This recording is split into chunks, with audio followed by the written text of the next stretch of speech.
Welcome to the Hollywood Outsider, an award-winning weekly entertainment podcast available on your favorite podcast app or at thehollywoodoutsider.com. This is our annual episode where we dive into one of the largest film festivals in the world, the 2023 South by Southwest Film and TV Festival, complete with info from behind the scenes, reviews of over 25 film and episodic premieres, including Dungeons & Dragons, Honor Among Thieves, John Wick 4, Evil Dead Rise, Swarm, and a whole lot more.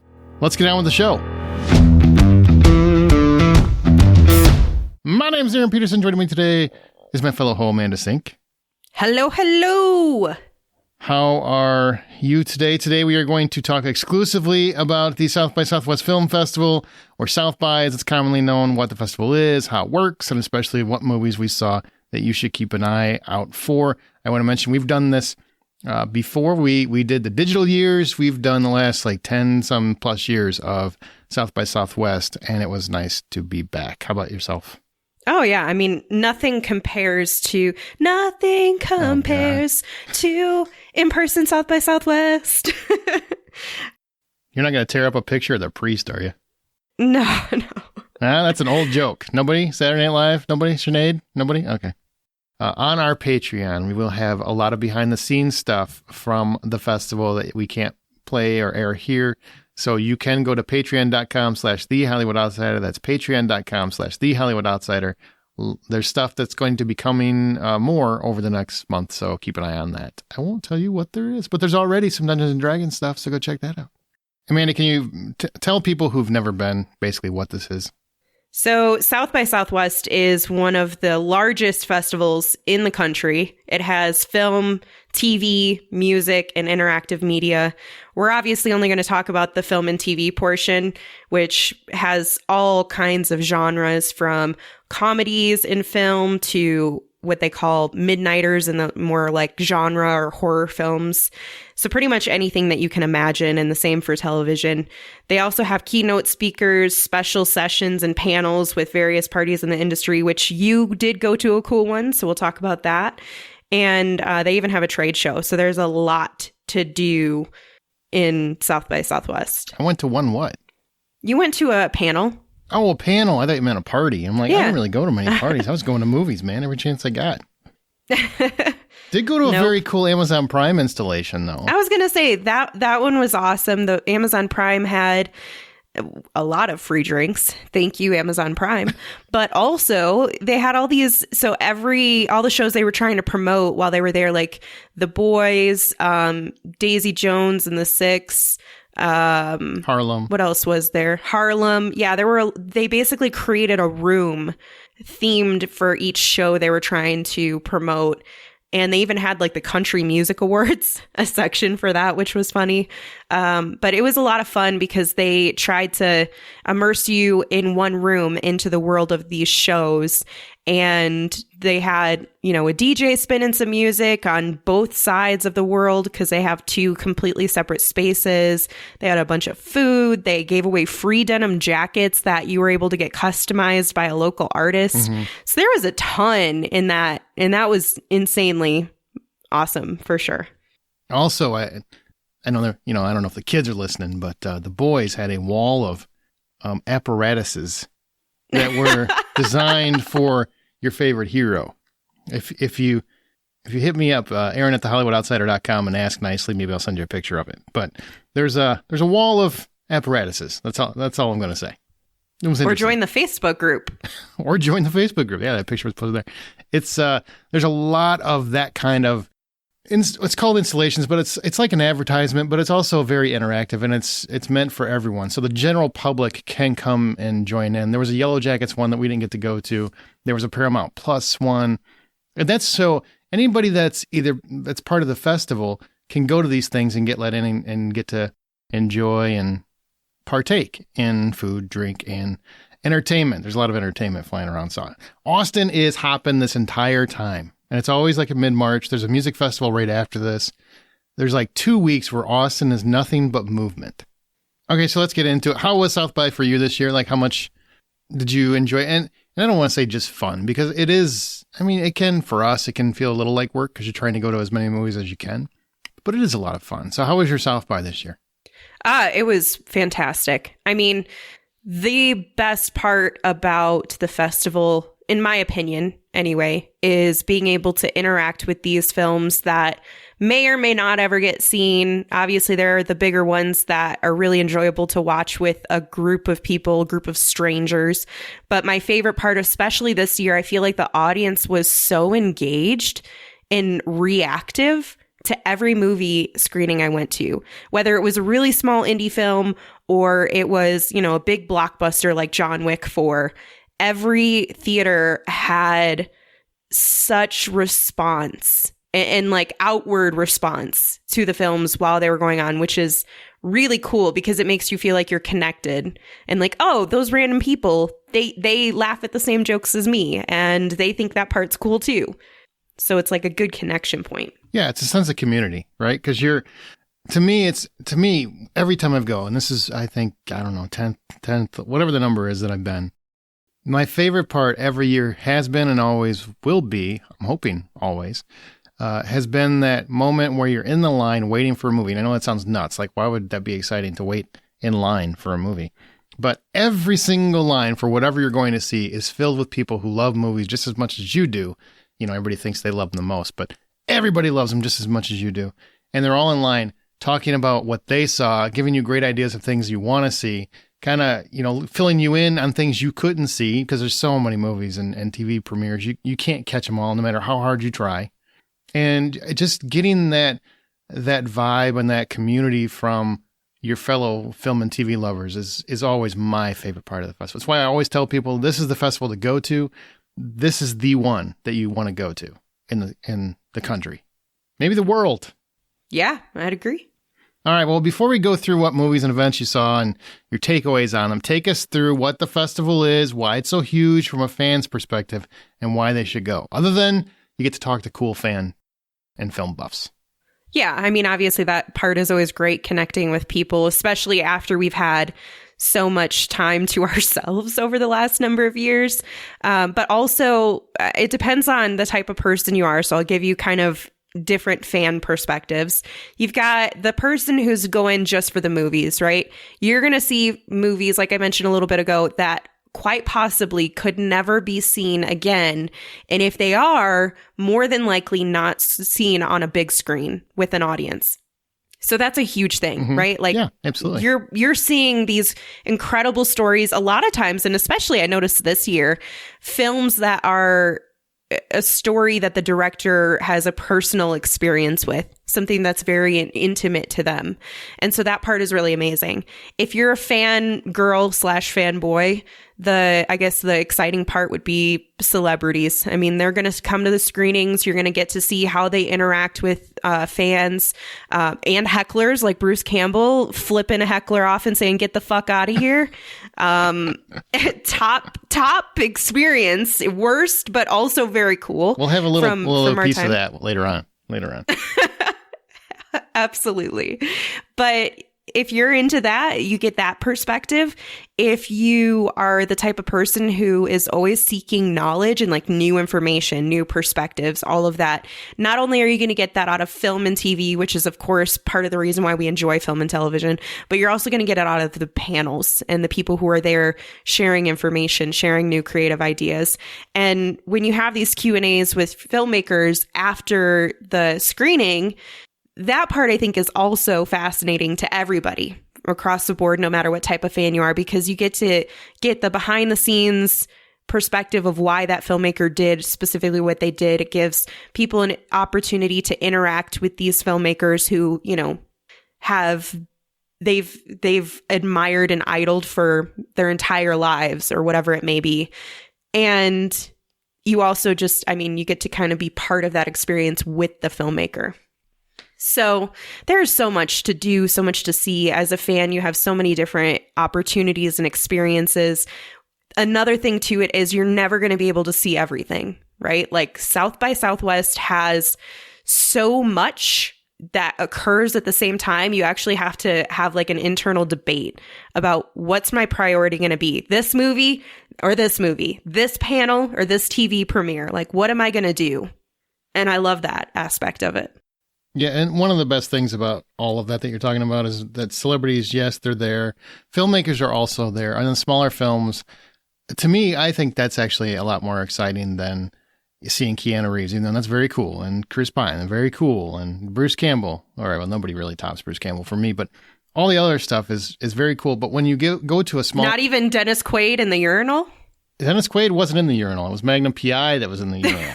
I know, but you could have had that opportunity had you gone back to pee once more. I was peeing with Magnum PI, young Magnum, not the elderly Magnum. And Dennis Quaid went to the restroom right after that. I could have been peeing with one of my favorite actors of all time. But yeah, even cooler than that. It's cool. I love the idea of going to a film with new filmmakers who are just excited that their film was made, that people are actually going to watch it, and they get to watch it with a packed audience, and they might never be seen again. They just never know how it's going to go at the festival. I love that. I feel like that's such an exciting moment. It's so fabulous when you get to see a film that nobody's ever heard of and it just explodes. Like last year, Everything Everywhere All at Once, blew up, and now it's the Best Picture winner.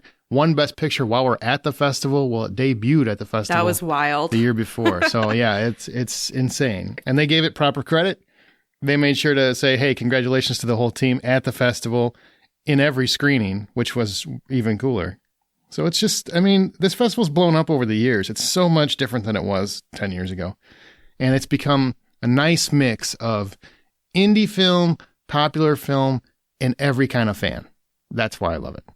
Well, we kind of talked about the distribution concept that there are going to be films premiering at South by Southwest that have never been secured. They've probably never even been seen by an audience before.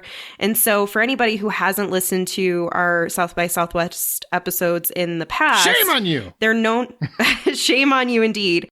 South by Southwest is known for showcasing and premiering films and TV shows, often before they've even secured distribution. So talk a little bit about how the process at South by Southwest works. All right. Well, shame on you. If you haven't listened to them before, you should. They're all there. Go back, listen to them. You'll hear Amanda and I, Brian Williams, Justin McCumber, a lot of great stories and tales have been told in many of those episodes. They're great ones to listen to. But the South by Southwest Festival happens every single March in the heart of Austin, Texas, minus a couple digital years we're not talking about. It showcases feature films, shorts, documentaries, episodic premieres, virtual reality projects, panels with your favorite filmmakers, influencers, and political advocates as well. Once you arrive, you can check in, you grab your badge, then you assemble your spreadsheet of planned events. If that's how you want to do it, you can use their app. Their app is actually pretty fantastic. And then you decide, what are you going to see? Are you going to see films? You're going to see panels, keynote speeches, TV premieres, virtual reality. What are you going to do? Parties. There's a ton to do at South by. Always something to do. It never, ever stops. And you don't have to worry about if you missed a movie or a panel or you can't get into it, because that happens. That's part of, this many people trying to go to these many things. There's always something else going on. So if you miss something or you don't get in, you just look at your schedule or your app and bam, you go do something else. It's a fantastic time. It's hectic. It's busy because you're always doing something. You don't really sit. You don't really rest. And I guarantee you, oftentimes what's happened to me is if I try to go to something and I can't get in, I often end up going to something better or something that, because oftentimes when you're going to something that you're disappointed you didn't get into, it's because you were familiar with it in some way, or it's something that really speaks to you. You like the genre or the description of the movie, whatever it was. And so you might end up going to something else and you might end up loving it. This year, I went to the wrong freaking theater and I saw something completely different. So, anything can happen at South by. Anything can happen. Like, once again, they have a stellar app, but they also have this paper pamphlet that helps keep films and their schedules very organized. And I know it sounds stupid. Like, who wants to go back to paper? App's the way to go. Yeah, until you're trying to see a lot of things in one day, and you have to. There are multiple theaters all over Austin, and you kind of have to arrange your schedule. It's nice to see where the time blocks are laid out, like in front of you. Well, the thing I want to ask you about, Aaron, you've done South by Southwest more than anybody else for The Hollywood Outsider, obviously as the editor-in-chief and creator. But you've had some really cool experiences. You've had I mean, we've talked about them in the previous episodes. Obviously, the most iconic one being the Westworld experience that you had. Oh, yeah. And on top of all of the many films and projects and connections that have happened along the way. So my question is, what do you think could even top your South by Southwest experiences that you've had now? What are the things that could top the ones you've had before? Is there anything left that could top Westworld, for example? Well, I mean, you get to basically live in that city. I mean, I don't know. Kiefer Sutherland was on site, and if he would have, grabbed me by the throat and screamed, "Damn it," I think I would have been kind of in heaven. But that didn't happen. I don't know. I mean, I just kind of like taking it by surprise, and every year there's something where I'm like, that's going to be a memory I get to take with me. I didn't expect that. That's going to go with me. Didn't expect John Wick to debut there and Keanu Reeves to show up. I definitely expected Bruce Campbell to be there, but didn't expect to end up having a heckler just go wild and Bruce show why he's Bruce Campbell and shut that shit down. Nor me sleep in a lobby, basically, so I could go see him. All right. Well, let's talk about the movies we were able to see, as well as the experiences at the festival. What we're going to do is give a quick synopsis of each film, and Amanda and I will give their brief thoughts on the film and what the final score is. Remember, we rate every film at the Hollywood Outsider if $10 is the full price of admission, so 10 being the best. There will also be a few surprises along the way. I will tell you when we get there what they're going to be. But we're not going to go in any particular order. There'll be a little mini awards at the end of what we love. So here we go. So the first movie that we are talking about is called Bottoms. Wow. It has the best description, I think, of any movie at the festival. And it follows two unpopular girls in their senior year who start a fight club to try and impress and hook up with cheerleaders. It stars Rachel Sennott, Ayo Edebiri, Ruby Cruz, Havana Rose, Lou, and many more. So, Amanda, Bottoms. It's basically an 80s sex comedy, except it's for the queer generation. Yeah, I mean, there's so much representation, and I hate to phrase it like that right off the bat, but like it should get praised. They don't make it a message movie. It's just a movie, and they happen to be gay. Right. Yeah, and what I love about it is that there's someone for you to connect or identify or laugh about because of your own personal experiences for every single person. So even if you're not queer, like you're still going to have a good time. You're still going to have fun. It's not about, it's not a preachy movie about that. It's a real, raw, funny, hilarious, absurd comedy. And it's also about, friendship and those relationships. And it's about, taking risks, and it's about love, and it's about so many things. And, I don't want to say that it's in the traditional vein of a coming of age tale. It has some of those elements to still draw those in who are attached to those types of stories like myself, but also I think not deter people who are tired of coming of age stories like you. Yeah, I don't like coming of age stories. I'll be honest. I'll tell you. Unless you got a new take on it, I get it. We've all come of age. No, this is just batshit insane is what most of it is. I mean, it's got blood everywhere. There are broken bones. There are wounds. There are mortal wounds in this sex comedy, and it's hilarious. Like throughout, there are sex toys. It's very much American Pie, but also a little bit of Fight Club. I don't really know what was happening, like when they were writing this, going, how bonkers do we want to go? Like, do we want to make just the ultimate gay Fight Club movie? And they decided to go for it. Let's have sex jokes. Let's have wounds, mortal wounds. Let's do that. Let's get blood. Wounds. They do get bloody, and they don't hold back. The jokes they don't hold back from, the fight scenes they don't hold back from. They have so much fun with it. Not to mention the Fight Club school champion, liaison, whatever you want to call him, is Marshawn Lynch. Oh, God. Who is absolutely hilarious. Marshawn Lynch should be an actor in more movies immediately. Immediately. He's hilarious. It was amazing. Like, truly, I think there were a lot of people who were like, what the hell is he doing here? And you don't realize how much of a role he's going to play. Like, at first, I was like, oh, we're going to get a glimpse of him, ha, ha, ha, move on. No, he actually has a real part to play in this film. And what I love about it is how absolutely ludicrous every single event in this story is, but how somehow it's still connected to a real life high school experience in some way, like something that we can still connect to. And the guys are idiots. Just idiots. Isn't that a nice, fun twist? I mean, you always have the dumb bimbo blondes. Yep. The guys are the bimbos in this one. And I think that's hysterical. I think it's hysterical. If we could have Chris Hemsworth play in this, we would be set. He's a little too old. Yeah. Yeah, maybe. College, the sequel. Yeah, but Rachel and Ayo are wonderful. They are absolutely wonderful. They are two best friends, and they just walk in lockstep. They're doing this for very different motives. One of them happens to love a girl. The other one just wants to get laid a lot. So it's your typical sex comedy. I mean, it's your typical sex comedy. Well, if the full price of admission is $10, what did you give Bottoms? I give Bottoms $7.50. What about you? I'm not too far off. I gave it $8.50. I had so much fun with it, and I cannot wait to watch it again. Excellent. I hope this gets a wide release. This is the kind of movie I want to see in an audience with a lot of people and a crowd. You know what I mean?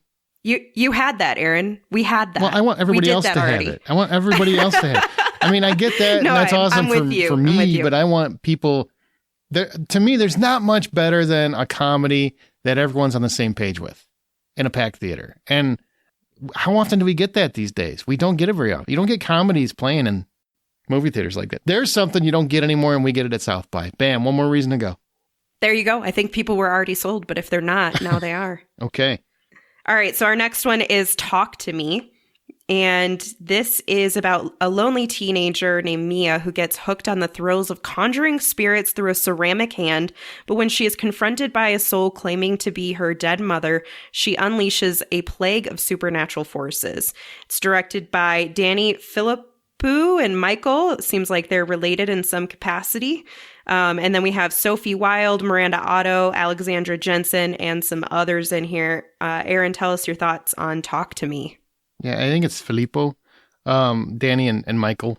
And look, this is a horror movie, first and foremost. These are emerging horror directors. This is a wild movie. The concept is they've created a party game out of a hand, right? And it seems like the hand is demonically possessed. So anyway, it sits down in a chair, they shake the hand, and they're going to see someone dead on the other side. And if they allow them, if they say the words like "let me in" or "I allow you inside" or whatever, I can't remember the exact terminology because I saw this one at the beginning of the festival, and there are a lot of movies after that. But when you allow the demon inside, you've got a certain amount of time before they take full control of one's body. And when that happens, a lot of different things can happen. And they end up making it a party game. And it seems like, oh, that's ridiculous. Who would do that? And my first thought was everybody. Everybody that's a teenager. I mean, do you ever watch TikTok? Yes, they would do this, and they're filming it, and they're getting a lot of kicks out of it. And even though there's a kid at the beginning of the movie that gets killed over this, they still keep doing it. And it ends up just getting more and more amped up until it just goes just batshit crazy. And the whole movie is held together by Sophie Wilde, who stars as Mia. She's the lead. She's the one who lost her mother. She's really struggling, and she plays every facet of a person struggling with grief. She's happy, she's sad, she's miserable, she's angry, she's hurt, all of that. And she does a wonderful job. She carries the film. She makes the film terrifying when it's terrifying and unnerving when it's unnerving and also fun when it's fun. I really enjoyed it. Again, full price of admission, $10. What are you giving Talk to Me? 7. I give this one a 7. This is a horror movie I think everybody needs to pay attention to when it comes out. Nice. That's a pretty good score. Mm-hmm. The next one that you saw is called Appendage. And this was written and directed by Anna Slakovic. I'm so sorry. And it stars Hadley Robinson, Emily Hampshire, which, if you don't know that name, you're about to know that name, especially after South by Southwest. She's in 3 movies that I saw. 3 freaking movies that I saw. Yep. That Schitt's Creek is really getting her up and out. Good for her. She's a busy lady. She's Stevie in Schitt's Creek, if you want to know her. And this is about a woman named Hannah, and she hits a breaking point, and this is when her inner thoughts physicalize into a monstrous creature that threatens to upend her life. That sounds interesting. Tell us about it. Okay.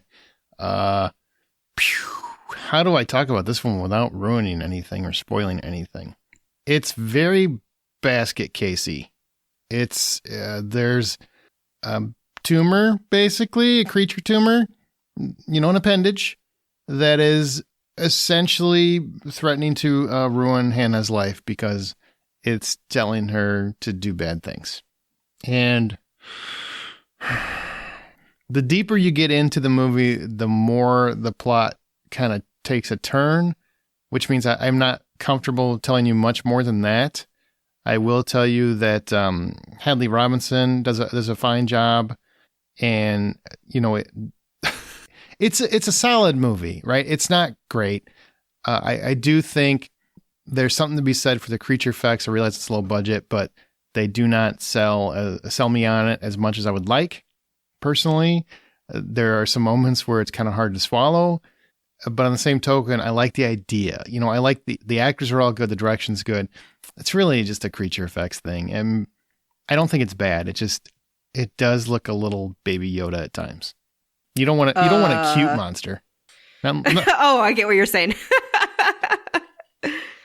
And a little V the Final Battle. People listening that saw that, you know what I'm talking about. So full admission price being $10? $5.50.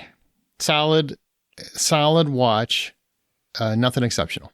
All right. Okay, now we're going to go to one, and I'm very curious about this one. Okay, so I heard good things about this, but you were very angry when you watched it. So I'm very curious about the whys. It's called Citizen Sleuth, and it's about a true crime. This is a documentary, right? Documentary? That is correct. Okay. A true crime podcaster from Appalachia blurs the line between fact and entertainment as she investigates a mysterious local death. What? You didn't care for this movie. Tell me why. I cared for the original concept, just to put that out there. I think a different direction with this story and a more cohesive execution would have made this a fantastic documentary. So let me set the stage for you. This podcaster, who in the documentary is, we follow from her perspective. So not only are we interviewing her, we're also observing her process as a podcaster. We're getting the story of how she got her podcast, from something she was doing in her bedroom with zero experience, which they reiterate quite a few times, and turn it into something that has notoriety and fame attached to it. The original kind of conversation that you have with this podcaster is somewhat inspiring, where it's like, you can take your passion that you've always had in your life, and even though you don't have like the degree or whatever it may be necessary to get the job you want, let's say you want to be an investigator, you can still do that, but without having to go through all the schooling. You can do that in your house. You can do that and get paid. This is literally every podcaster's dream. Yeah, it is. Right? Yeah, make this happen. To make money off of what essentially is a hobby. Now, this podcaster, as I mentioned, and we start to take this direction where even her best friend is kind of making the joke about how this woman has zero relevant experience, zero training, zero pretty much anything. And they just kind of laugh about it. And it's like, ah, ha, ha, ha, while this girl is getting a true crime tattoo done on her, this podcaster. And so as we're going along, so much of the quote unquote evidence that this woman is presenting feels valid. And we're starting to really buy into the story. This is, I think, a great direction so far in the documentary. Where it starts to take a head is when we find out that all of this evidence, quote unquote, that was there, which not only has fueled the individuals of her local small town where this happened, this potential accident occurred, the city or town is like very passionate one way or the other, but this fuels them in a different direction where people's lives are quite literally at stake in terms of their reputation and where they can live and like all of these different things. So the people who are being accused of murder are really going through it. And it's fueled by this podcaster. Well, then we find out we don't really know if any of this evidence is valid. There's also a lot of evidence that tells us the contrary. So we go through this whole journey and from the one perspective, it's like, this is really cool to kind of see, you know, the impact that untrained, quote unquote, investigative journalists can have on real lives. Like, taking the podcast hobby aside from it, this woman's trying to solve a crime. She's getting involved with elected officials. She's getting involved with the police. She's getting involved in the families. Like, she has a personal relationship created with the mother of this girl who died. Oof. And so you can see how, like, oh, wow, this could really unravel things for this family, depending on where the evidence goes, you know, what our final conclusion is, whether this is valid or not. And the thing that really sucked about this whole documentary, and I had a conversation with another person who had also seen it, and he had similar frustrations, I guess, because this movie had so much great potential, is that didn't seem to matter. Like, we continued to idolize this podcaster and treat her as though she's still some celebrity to admire for her quote unquote work without really taking, like, there wasn't a real conversation that happened other than my own internal thought for 20 minutes where I was like, man, they really missed the mark. They could have had a great conversation come out of this. And in some ways, I guess you could say it has, because we're talking about it. But I think the more important part, or the more appealing and entertaining element to the documentary where it had its original approach, is what are the consequences for people now listening to people who have zero knowledge, education, and experience on a topic, and how these personal true crime stories can affect a family's lives, the accused's lives. And that is like the really interesting story that we never got to. We got glimpses of it, but that's not what the documentary's focus was. And that's where they really missed their opportunity to make a great documentary. That's too bad. I mean, that is too bad, because everything about it sounded fascinating to me. But I heard that from several people that they kind of built it up that, you know, she's doing good, but it's like they don't really address the bad. Is that kind of the way that I'm understanding it? Like the damage that she mean, they invited her to the premiere. And I will say she took ownership. She's taken ownership that she's made mistakes along the way. But to me, the optics of that felt really weird, because then you're not really you're not allowing your audience to be as fully critical to this individual as they realistically should. If that's the direction we want to take with the documentary. Instead, it felt more like this one podcaster's journey to stardom and how things got shooken up a little bit. Does that make sense? It does, but it sounds like they did more damage than good overall, right? It just frustrated me. I was like, you guys, I don't give a shit about this. You've not done enough to make me care. And the other thing too, and this is very subjective, this podcaster is not for everyone. The way she speaks, the way, her demeanor is not necessarily for everyone. I would say that she can come off a little abrasive. She swears way more than I do. That's for sure. And so some people I could tell were turned off by her podcasting style. And so I think that also has some impact on opinions of the film too. Gotcha. All right. So what's your score for Citizen Sleuth? My score is $3.50.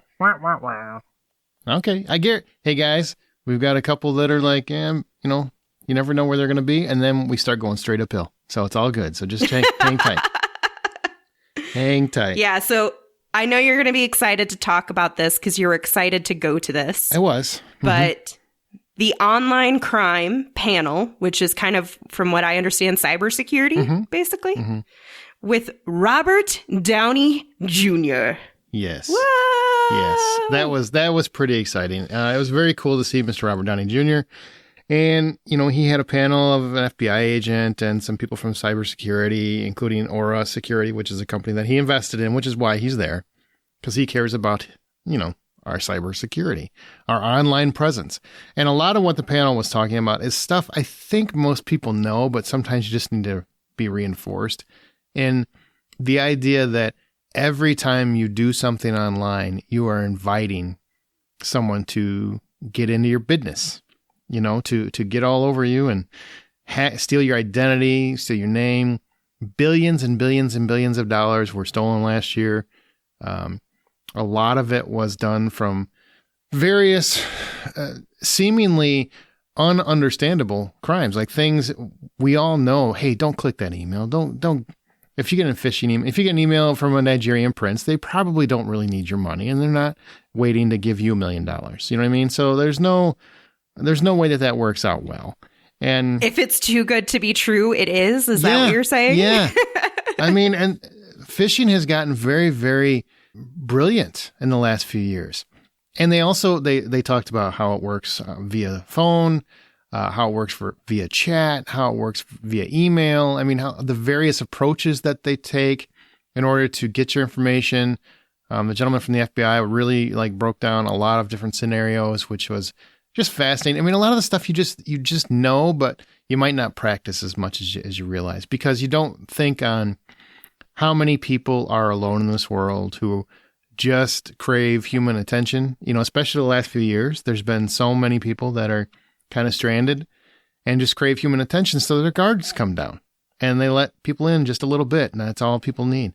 And when it comes to social media, all the information that people pour into social media, they don't realize that every inch of that is being combed through by internet sleuths, if you would.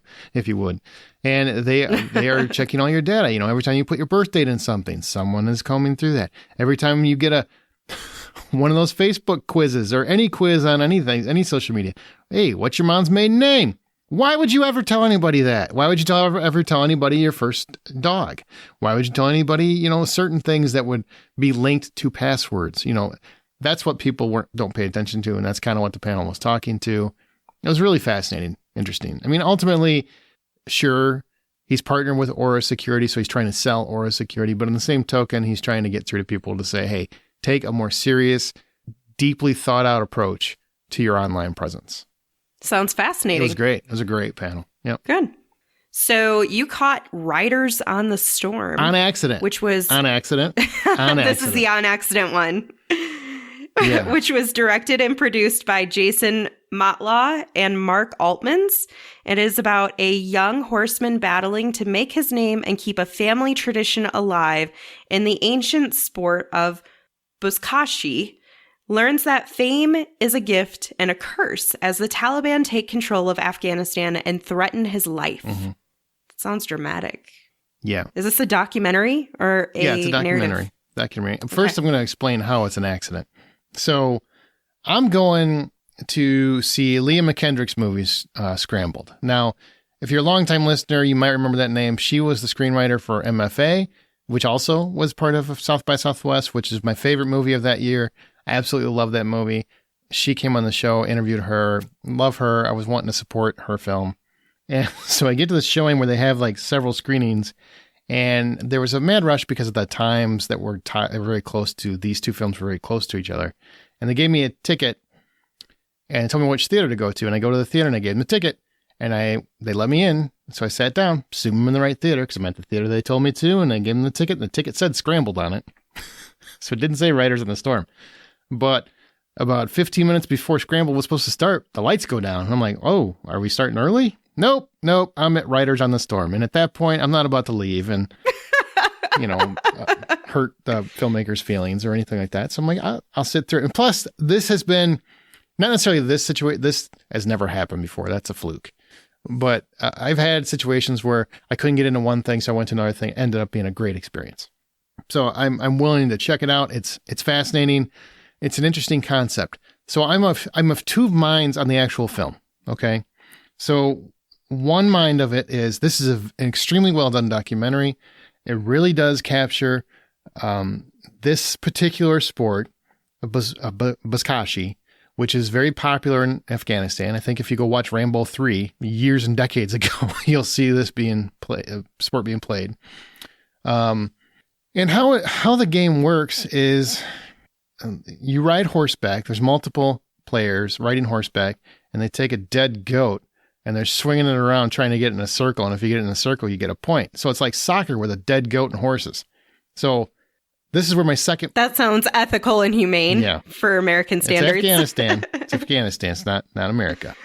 And the Taliban does very much get involved in threatening their lives and trying to influence how they work, because the Taliban has taken over Afghanistan. So it really gives you insight into how Afghanistan is run as a country as of now and how much influence they have over the country and the threats of violence that they still offer, even though they say that they don't.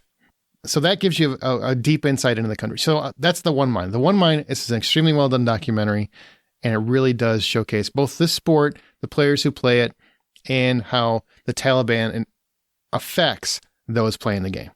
My other mind is the animal lover in me, the mild hippie, that can't stand watching any of this because I think it's cruel, and I have a really, really hard time with that. So that's where I struggle.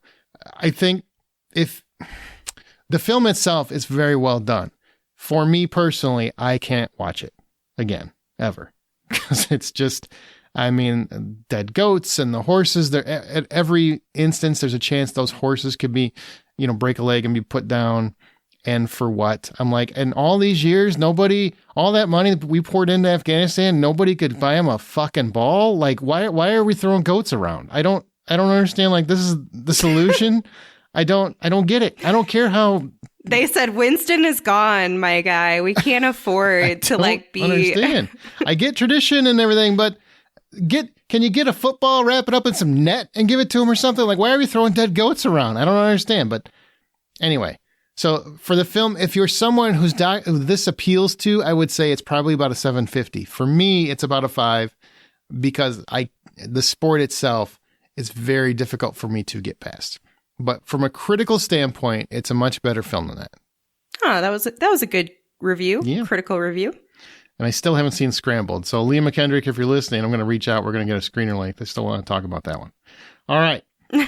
Brooklyn 45. So this is what Amanda saw. In the months following World War II, 5 old military friends are talked into an impromptu seance, which brings to troubling light each of their haunted pasts. It was directed and written by Ted McGuigan, and the cast is Anne Ramsey, not Anne Ramsey from Throw Mama from the Train, because she dead, but a different Anne Ramsey.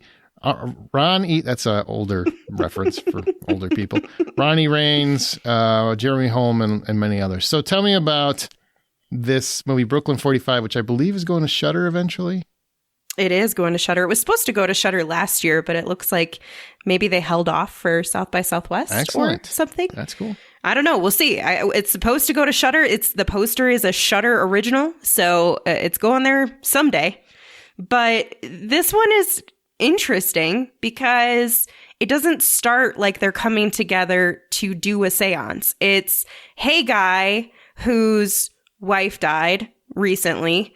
You're struggling. You asked us to all come here. We're good friends. We were all in the military in some capacity. Simplify. And let's see how you're doing. Let's talk. What's going on? And he's like, haha, just kidding. You're here for me to talk to my dead wife. What? We got goals tonight. Yeah. And so they're all kind of like, well, shit, man, I don't know if I should do this. This doesn't seem like a good idea.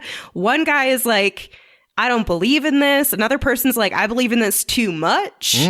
And things go really crazy. I like this so far. It gets wild.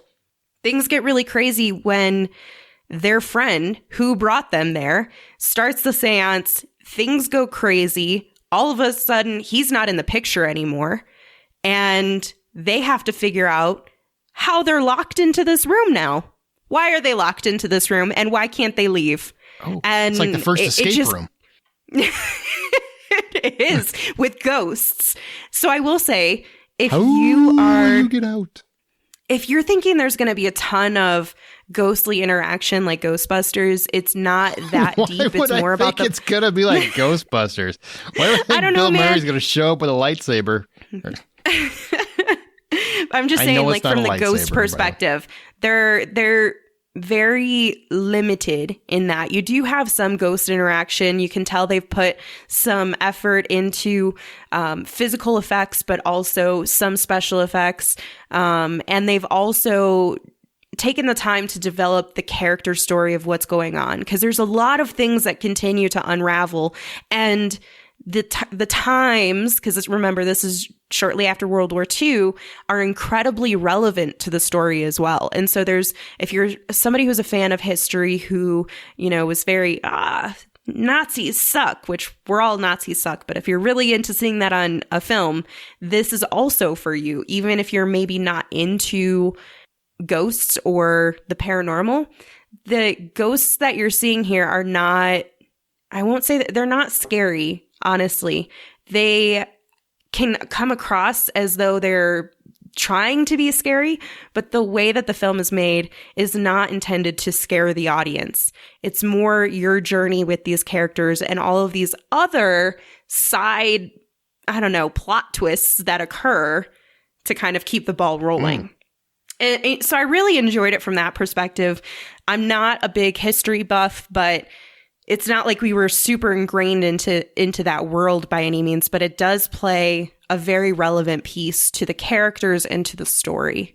So it was pretty interesting, and I think you should definitely check it out on Shudder, but just don't go into it expecting to be scared, because that's not what you're going to get. Okay, and score? So for this one, I gave it 5.50. So it's above average. I liked it. I think, usually there's more of a impactful climax. I think that's really where it faltered for me.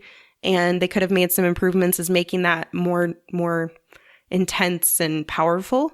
But overall, I liked the movie. So I just like whenever anyone says impactful climax. Okay, so the next one is Self-Reliance. All right, so this was written and directed by the man, Jake Johnson. I love him. I didn't know he was the man, but all right. He is. He's also in the cast, along with Anna Kendrick and Andy Samberg, Wayne Brady, Emily Hampshire again. Here's her second film that you saw. And given the opportunity to participate in a life or death reality game show, one man discovers there's a lot to live for. That's kind of vague. Tell us more about it. It's a wild concept. This is actually Jake Johnson's writing or directing debut. This is the first film he's directed. It's very indie in its scope, but it's a good movie. Like, it's a really interesting movie.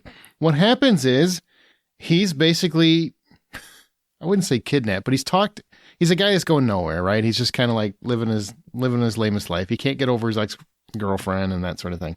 And then one day Andy Samberg shows up as Andy Samberg. He's actually Andy Samberg, which is even more hysterical.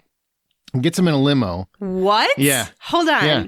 So they don't have Andy Samberg showing up being an idiot as Joe. It's Andy Samberg being an idiot as Andy Samberg. He's actually not an idiot. He's an actor, Andy Samberg, who talks Jake Johnson's character into getting into a limo and drives him to an abandoned warehouse. And there he finds a couple of rich guys that basically said, hey, guess what?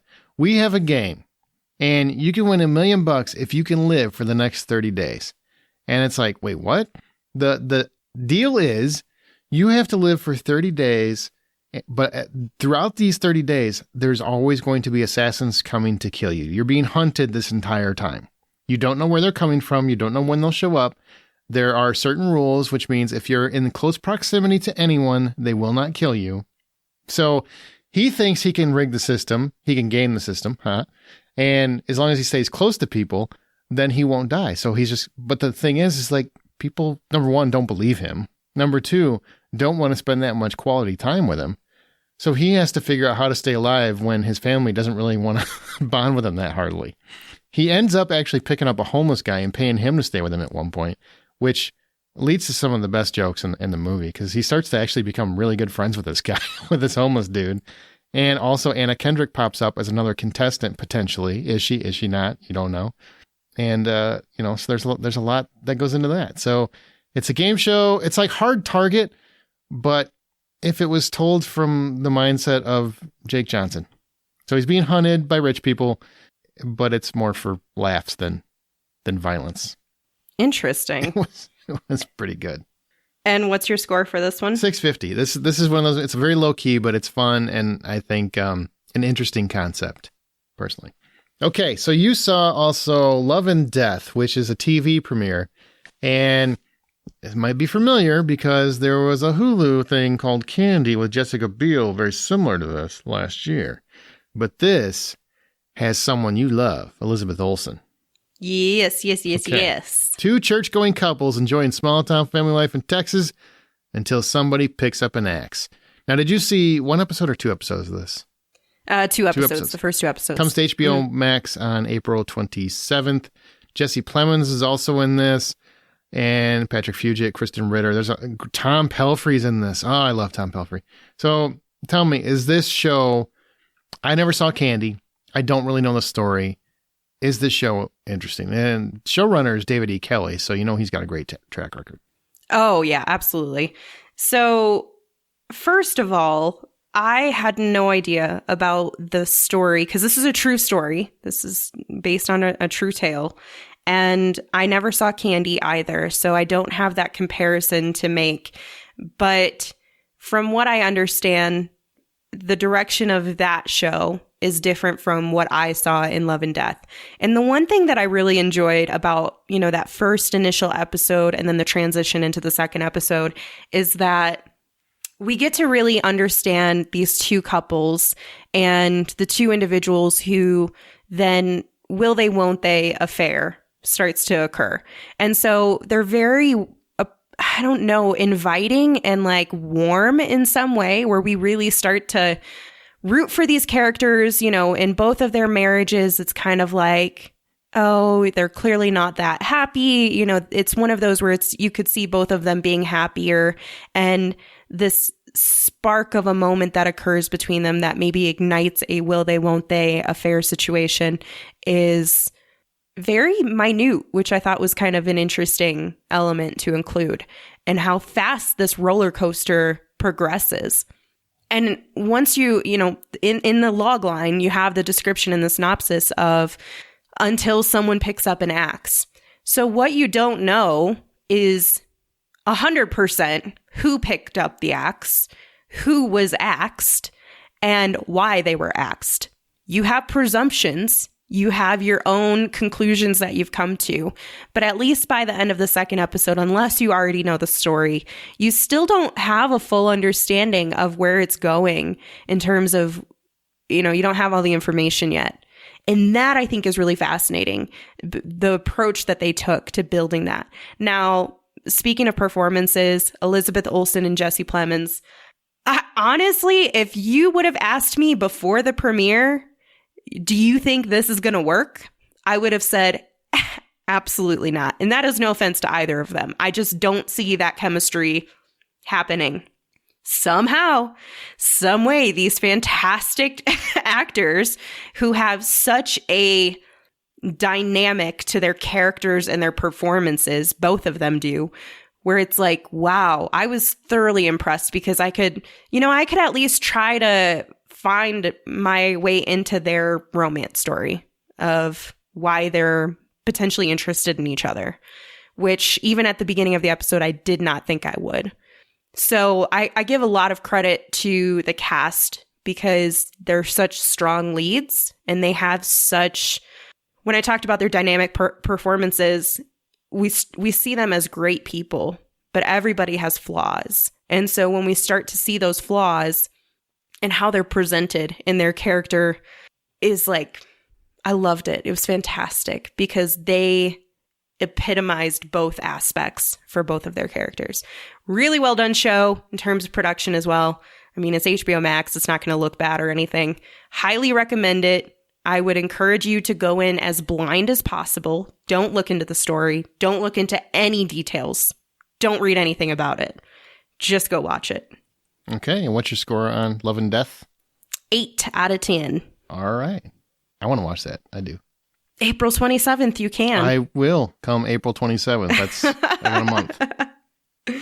The Long Game, directed by Julio Quintana, and it also stars Jay Hernandez, who we talked a little bit about. I peed Dennis next Quaid. to him. Did not pee next to Dennis Quaid. Did not. Sad. And so sad for you.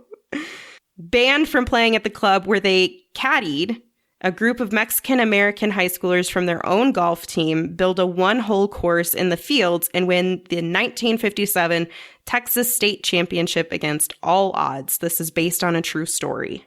Yes, I love this movie.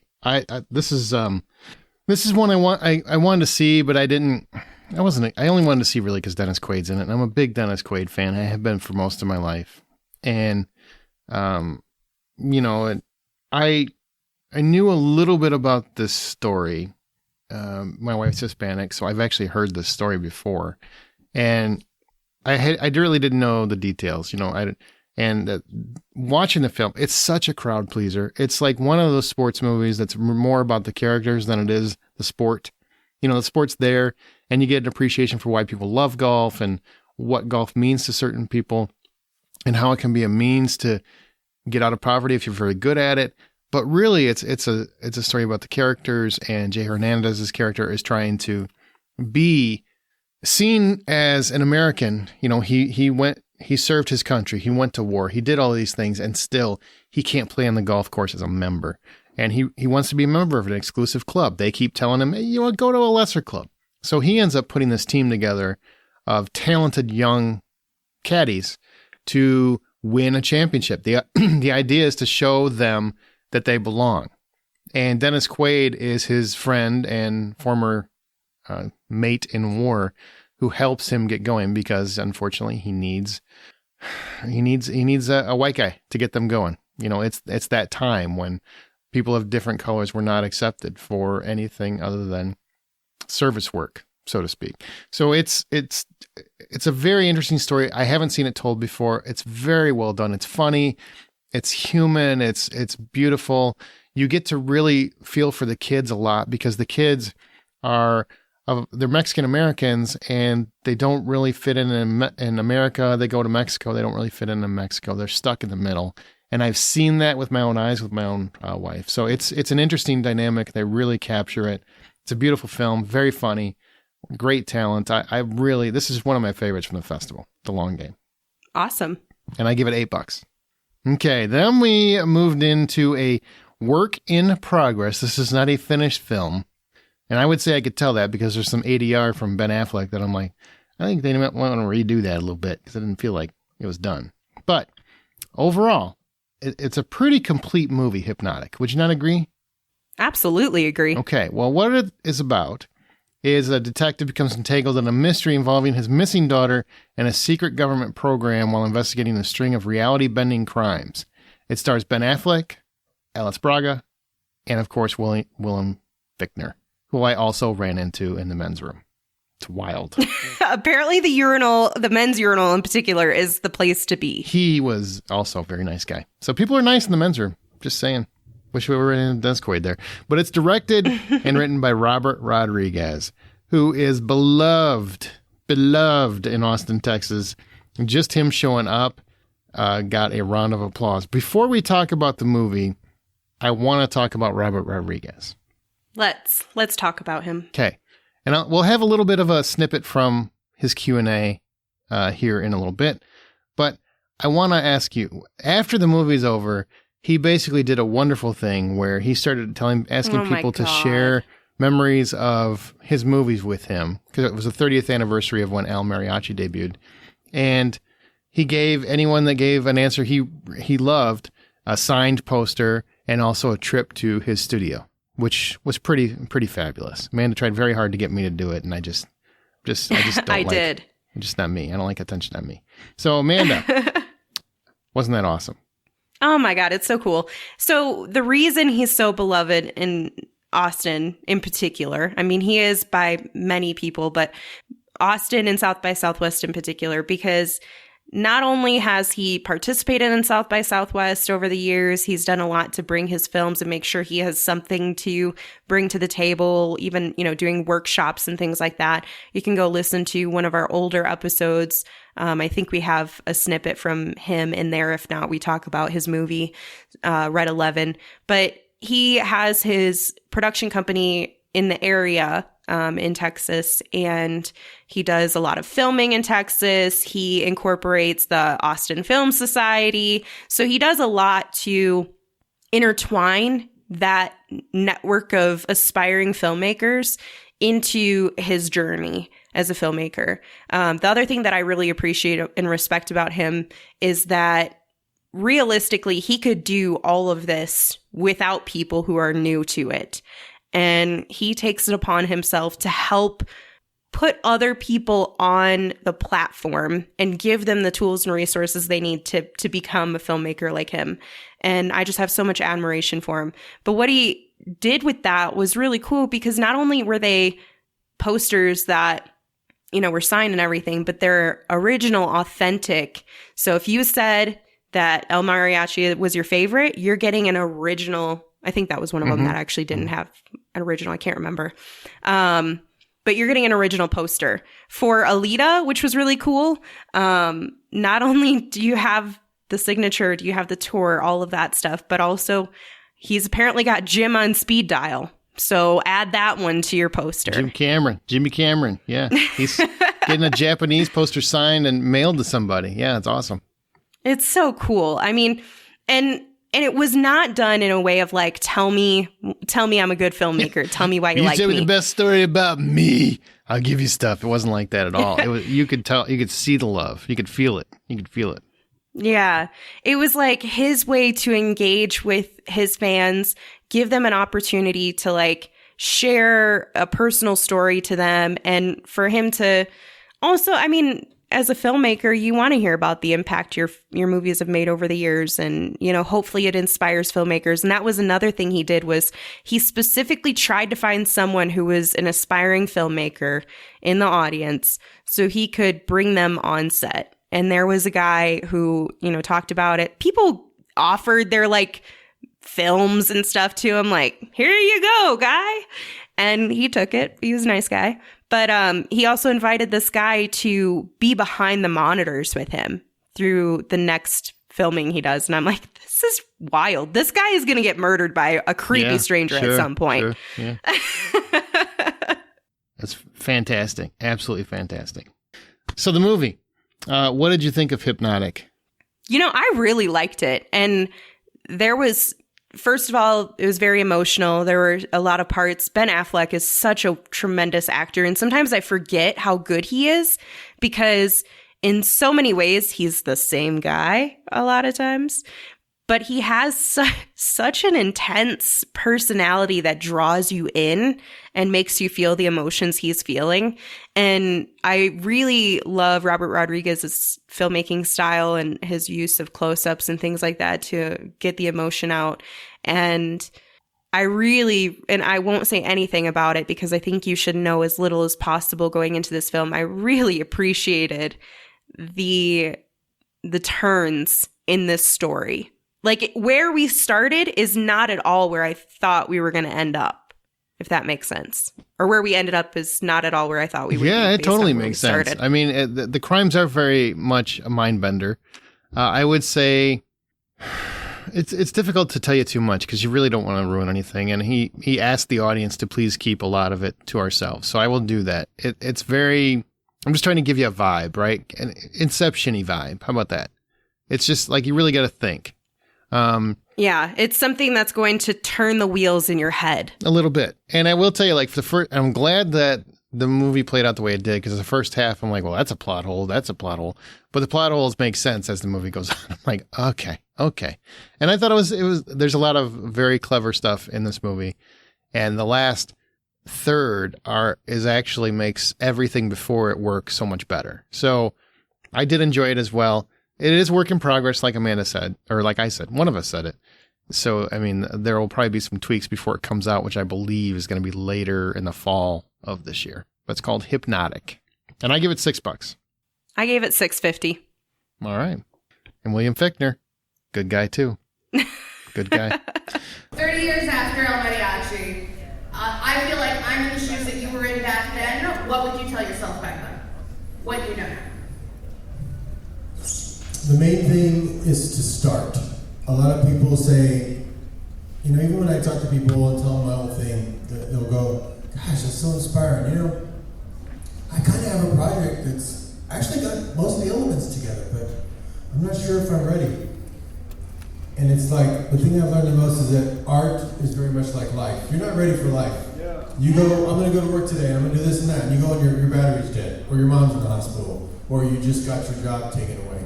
And what do? You roll with it. You're not ready for it. You roll with it. But yeah, when it comes to art, sometimes people think, for some reason, they have to be ready. Yeah. If I waited till I was ready, that would be on my tombstone. Here lies Robert Rodriguez. He was never ready. You don't want that. You have to. You're never going to feel ready. And that's when you start. Because you actually are not going to be ready until you're like midway through the project. That's when you get ready, actually, is through it. So it seems counterintuitive, but counterintuitive works. I'm not ready. That means it's time to start. And if you just start, momentum will take over. You'll come up with stuff as you go. You'll figure it out. You'll go, okay, I've got 34 days instead of 55 days. I don't know how we're going to do it, but we're going to figure it out as we go. Yeah. So I would just tell myself that. Remember to always just start. And you, Miss Planetaire, give me a Planetaire original poster. Actually, it's a double poster. It's going to have it's the Grindhouse one, so it has death proof on there too. And you have to come to the studio also. So we're going to give them the information because Grindhouse has so many props in my studio, and even some of Quentin's cars, like the Vanishing Point car and all that. It's at the studio here. You're going to get to see it. All right, you saw Mrs. Davis, which is a new show. I believe it's coming to Peacock on April 20th. And this is comes from Tara Hernandez, and I believe Damon Lindelof is behind this as well. Captain No Ending. Mrs. Davis is the world's most powerful artificial intelligence. Simone is the nun devoted to destroying her. Who you got? Stars Betty Gilpin, Jake McDormand, and Andy McQueen. Betty Gilpin is somebody we've raved about repeatedly on this podcast. Love her. Go watch The Hunt. Yeah. Go watch Glow. She's great. How about Mrs. Davis? I mean, if you're a fan of Betty Gilpin and anything else, you're going to love her here. She is the opposite of, in so many ways, of what you would anticipate to be a nun. The opening, I will tell you, because I don't want to tell you much about this show. I will say it's going to get very sci-fi. It's going to start to go in a lot of really weird directions. And if you're not prepared to keep your mind open to the possibilities of where this is weirdly going to go, you're not going to have a good time with it. So have an open mind and, I don't know, sit down for the ride, I guess. But the first episode, because we saw the first two, first episode was so much better than the second episode.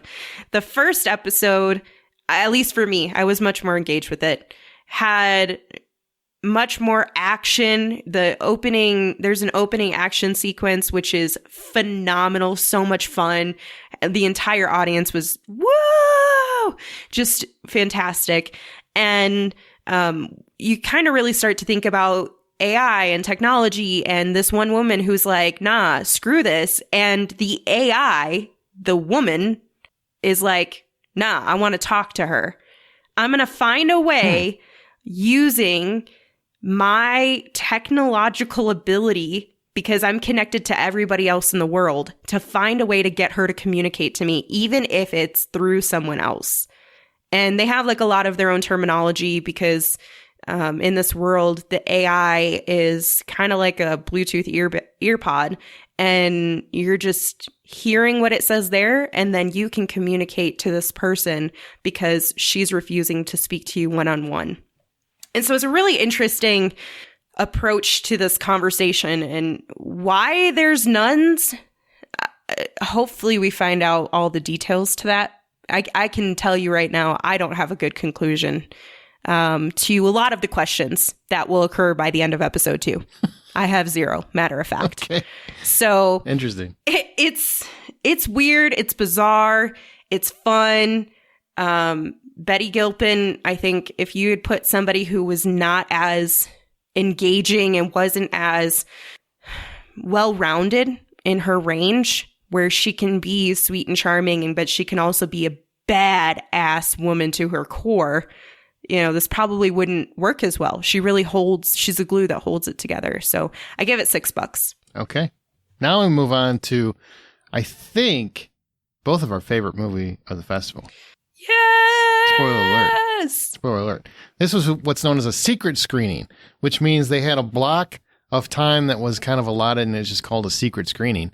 And if you're lucky enough to get in, you get to see a movie, and it turns out that it was John Wick, Chapter 4, which is in theaters March 24th. Chapter 4 wastes no time and immediately introduces the major villain of this story in the Marquis, who is Bill Skarsgård. He's fantastic. He carries with him the full weight of the High Table, that clandestine organization in which John Wick has slighted in the bloodiest of ways and now appears to be represented by Clancy Brown. The Marquis' mission is to extinguish not only John Wick himself, but the very idea of the Baba Yaga. To do so, he enlists his side beast, Killa, who's Scott Adkins, a ton of assassins, as well as Wick's friend and former associate, Kane, who's played by Donnie Yen. Along the way, John Wick gets a little bit of return help or interference, depending on who you are, from Winston, Ian McShane, Sharon, which is Lance Reddick. We miss you. It's so heartbreaking. Sorry, we miss you. Love you. That's a little bittersweet, but Lance Reddick's last role in the John Wick movie. Well, he might be in Ballerina. I don't know that spinoff. But anyway, Lawrence Fishburne's King is back. A few new and old friends. And, of course, the manager of the Osaka Hotel, Shimazu, who's a legendary Hiroyuki Sanada, and his daughter Akira, who is pop star Rina Sawayama. So, John Wick Chapter 4. Amanda, I already spoiled that we liked it a lot. What'd you think? This movie was nuts. I also think it was one of the more comedic films of the franchise. It's, I would say, probably my second favorite in the franchise. What's your favorite? Which one's your favorite? The first one really? is Okay. my favorite. Yeah, it just I'm more driven by the emotional story than I'll ever be by action, and so the impact of that first one and seeing his character, Keanu Reeves' character, progress. I get it. Yeah, it is a dog. Let's be honest, it's a dog. But somehow, I don't know how they do this, but somehow they always manage to up the ante with each of these John Wick films. Would you agree with that? Yeah, I would agree with that. Yeah. Somehow the choreography, the stunts, the just all around balls to the wall shit that's going to occur continues to elevate and get crazier and get funner and everything else in between. And this is no exception by any means. John Wick is phenomenal. I loved the rivalries that occur here. There's a lot of semi-new characters that are introduced on screen for us that we get to have fun with. And I will never look at stairs the same again. Oh, there's a great stairs bit. And actually, fun side note. I won't tell you what happens, but Keanu Reeves reenacted the moment on the stairs on the stage when he did his Q&A via So his funny. hands. So once you see the movie, just picture that scene with Keanu Reeves reenacting it with his hands. And you'll have it in your head. It's pretty funny. Here's what I would say. If not, I think I have a video Oh, somewhere. I'm sure you do. Make that a TikTok, Amanda. What are you doing? Once the movie comes out.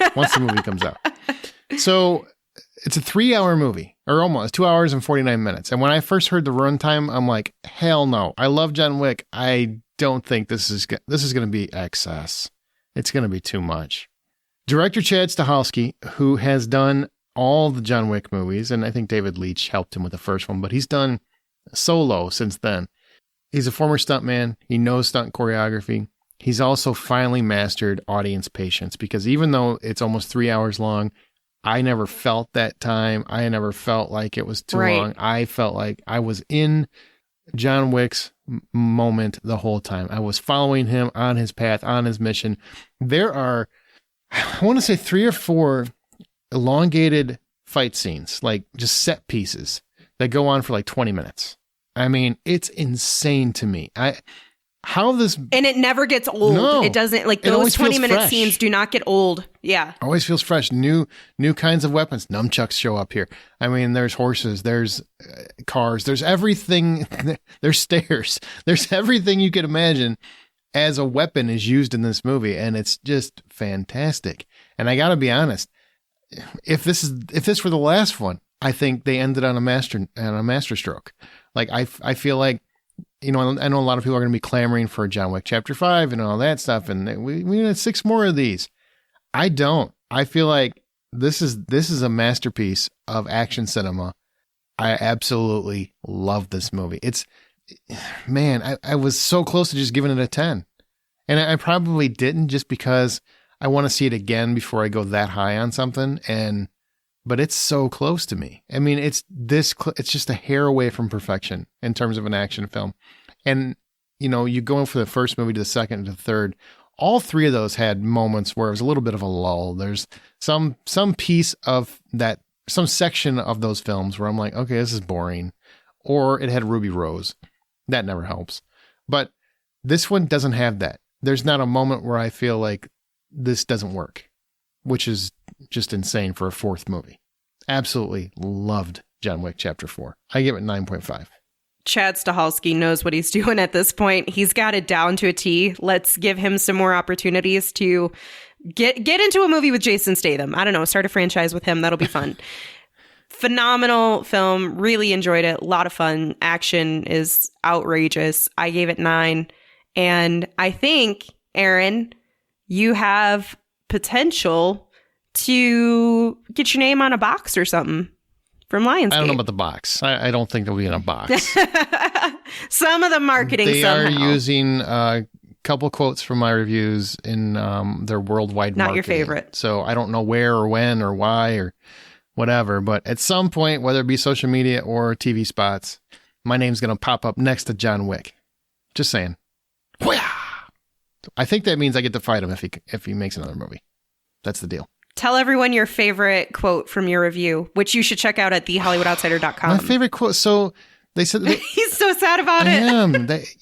Just so you guys know, if you're a film critic, when they use your quote in advertising, they usually ask for your permission, and the reason that they do that is they want to make sure before they go and market it, because they don't want to take things too far out of context. And I've actually said no to quotes before because they've tried to use them on it. Like, take a quote, but try to make it a positive. And I'm like, no, that's not you're not selling a movie with that, because I did not like that piece of shit or whatever. But usually it's, they want to market their movie, and I get it. So in my written review, I had 2 quotes. Pushes the boundaries of what's possible in film is one that they wanted to use, and a fantastic action film, one that we might not see again for the rest of our lives, or something along those lines. But I had a quote in there that I thought was great. I was so proud of it, and I said, "This movie is akin and should forever from now on be known as the Gunfather, because this film's an offer you can't refuse." And I thought, that's clever as hell. Why is no one wanting that? That's the quote you want, but that's not what they wanted. The Gunfather. Come on, that's great. Nobody wants it. It's gold. Nobody wants it. That's what happens when you try to be too clever. The rest of the world goes, no. Mm-mm. You're trying too hard. You did too well. We don't want to rub that ego. Calm down, sir. Good. Keep me down to earth, just like Keanu Reeves, who, guess what? You're going to hear him from a snippet of the Q&A. And if you go to South by Southwest, you get to hear stuff like this yourself. That was really special. And then also just making the film, after a few years coming back to see, Ian McShane and Lawrence, and to work with this man again, so it's almost like the alpha and the omega, and then everything in between. I don't know, man, what's your favorite? For me, it was the first day, there was a scene on the movie, it was the first day Keanu came on set. He had the suit back on. It was the first time we've been back together in 3 years, so it was pretty special.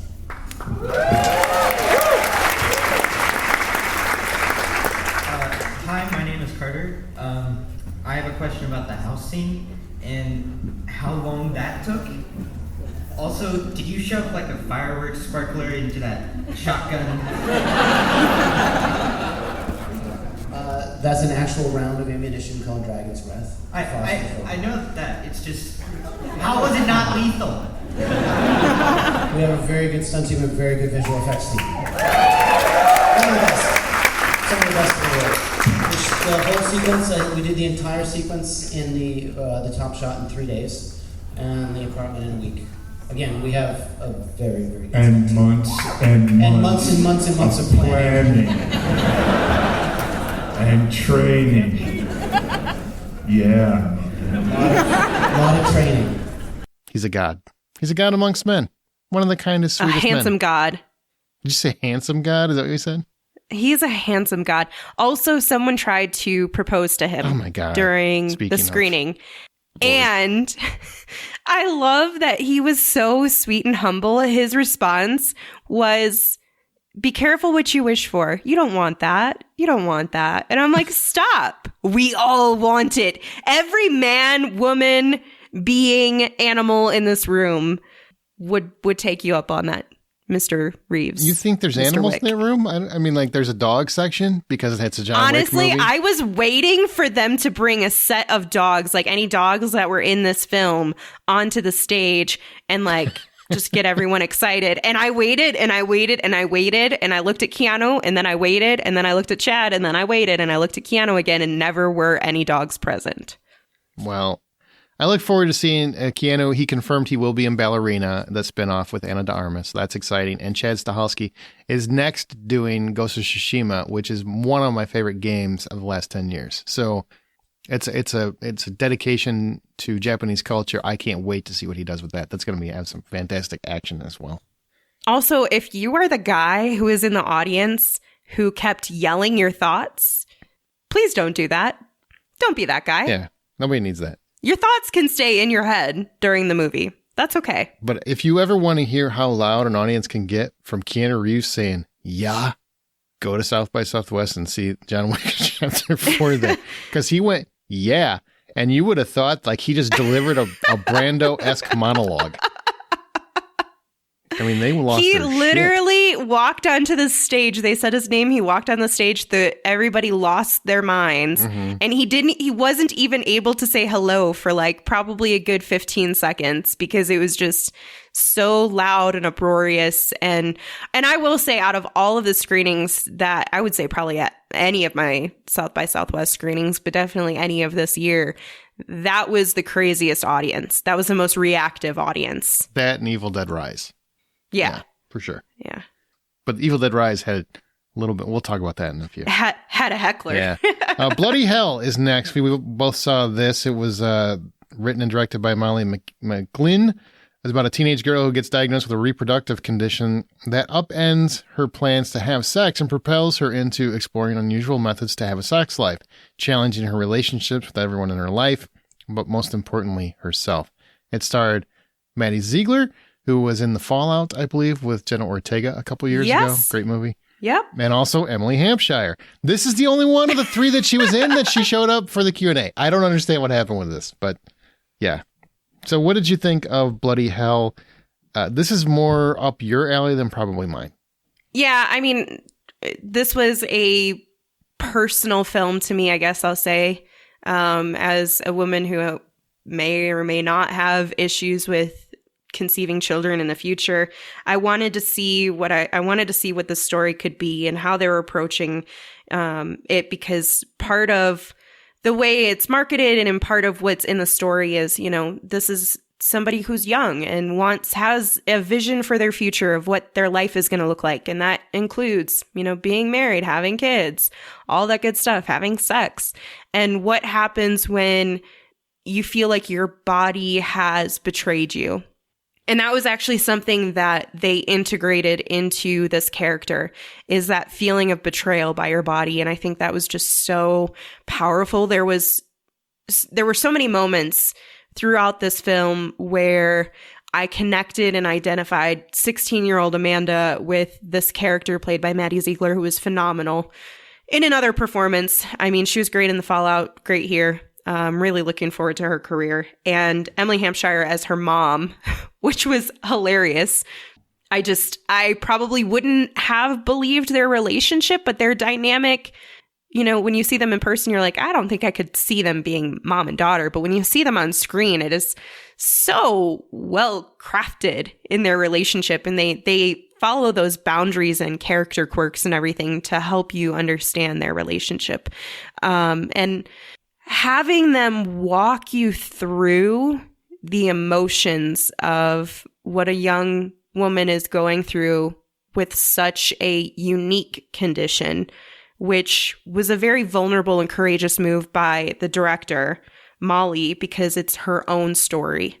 And so I think that speaks volumes for somebody to be able to put their very intimate, private life on display for everyone too, and do it in such a, I don't want, unbiased way. Like, we never feel like this is she's not victimized. She's just a woman who's going through a really horrible situation, but how's she going to get through it? What's her next move? What is she thinking? What are the emotions she's having to overcome? And just the journey of teenage life amidst all of that. I really liked it. So.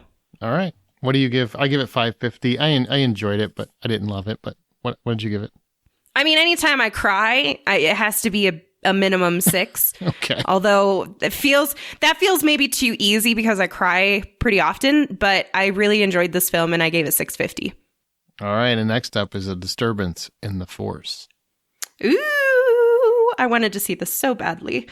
Jeremy Kuhn and Steve Kozak, who directed this documentary, travel back to a galaxy far, far away. The infamous Star Wars Holiday Special.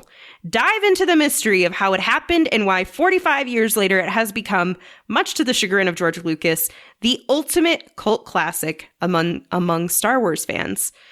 Aaron, you saw this. You said you had a really good time with it. You're not even crazy about documentaries. Mm-mm.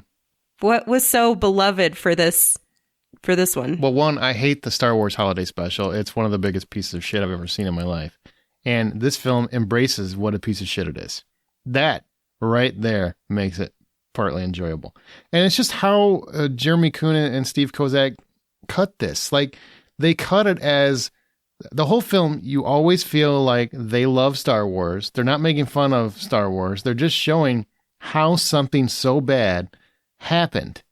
And they take you through it, through past interviews, newer interviews, diving into merchandising and how the economics of the industry worked at that time. So why things like this happened, how involved George Lucas was, how involved the other cast were, because, you know, all of the actors show up in this, and why it's like 15 minutes without anyone talking but Chewbacca and his family, and what the hell was Life Day? I mean, it just kind of goes through all of the factors that matter to this holiday special. This movie is longer than the holiday special was.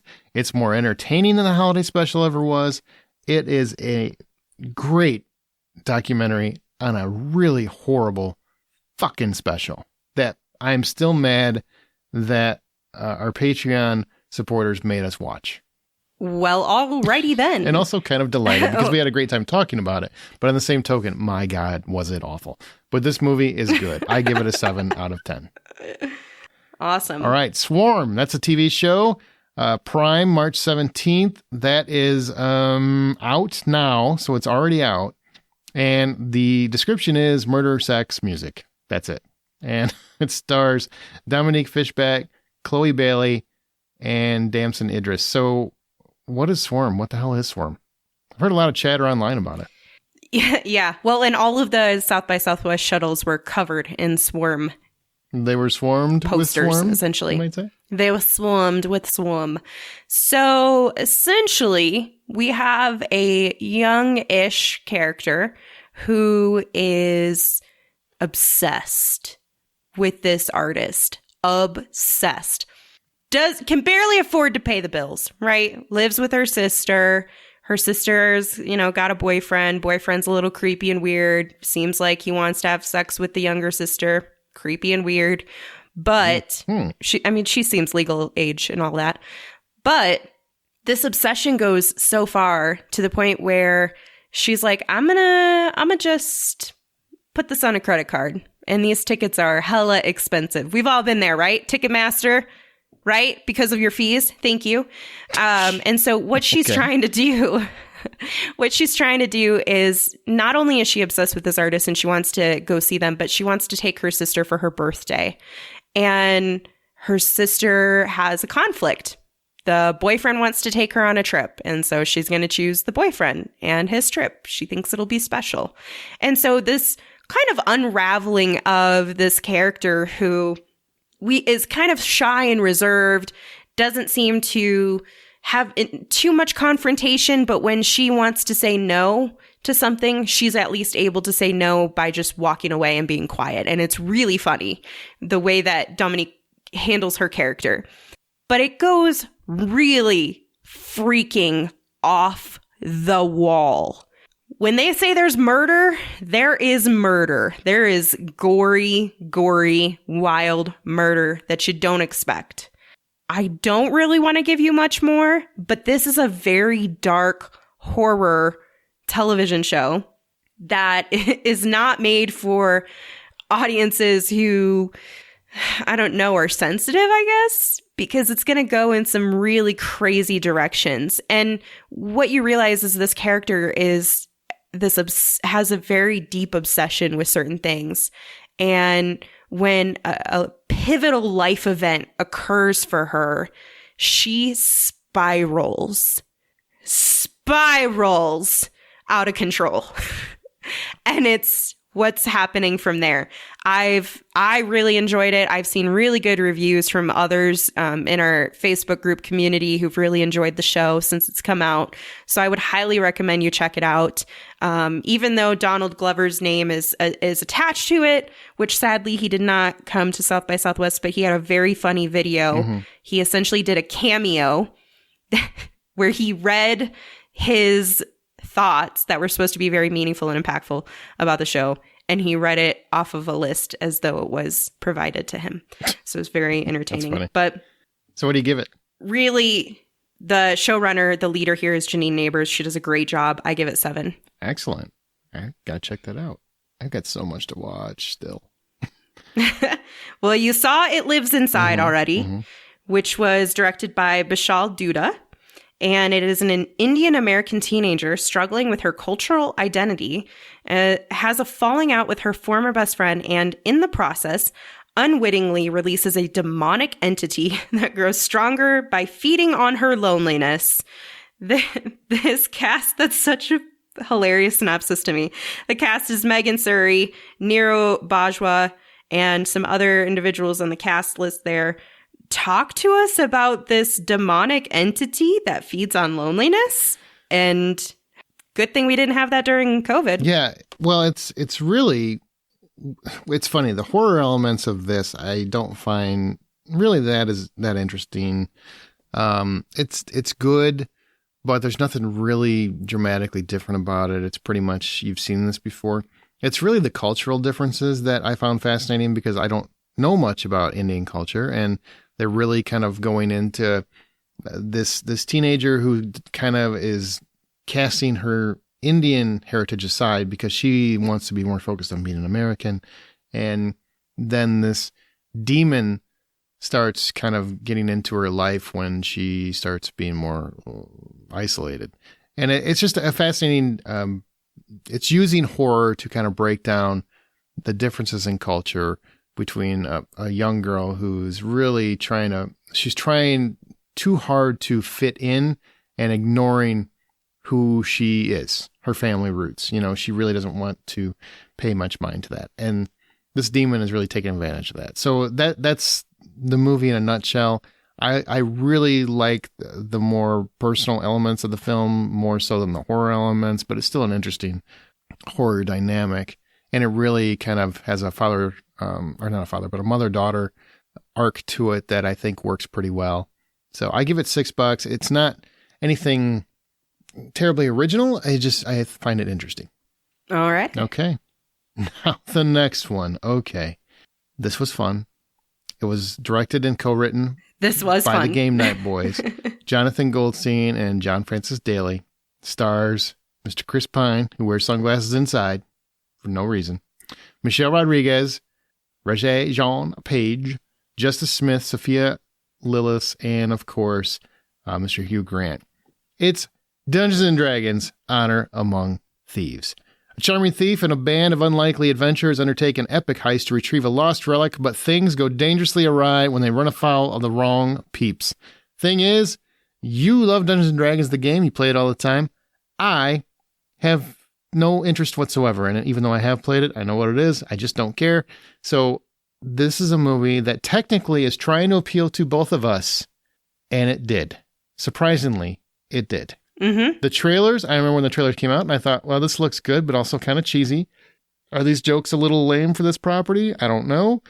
Then we saw the movie unfold. What say you? You know, I had the same hesitancies when I saw the trailer. I thought it was going to be cheesy, kind of dumb, and I was like, this is really what they're trying to do with it. But after watching this film, I loved it. It was so great. Not only is this built to appeal to the D&D fanatics, the newbies to D&D, but it also has something for the people who either have zero concept about any of the lore or just have no interest in it necessarily. And so, you know, for anybody who's interested in this or not, it is still an entertaining film for you.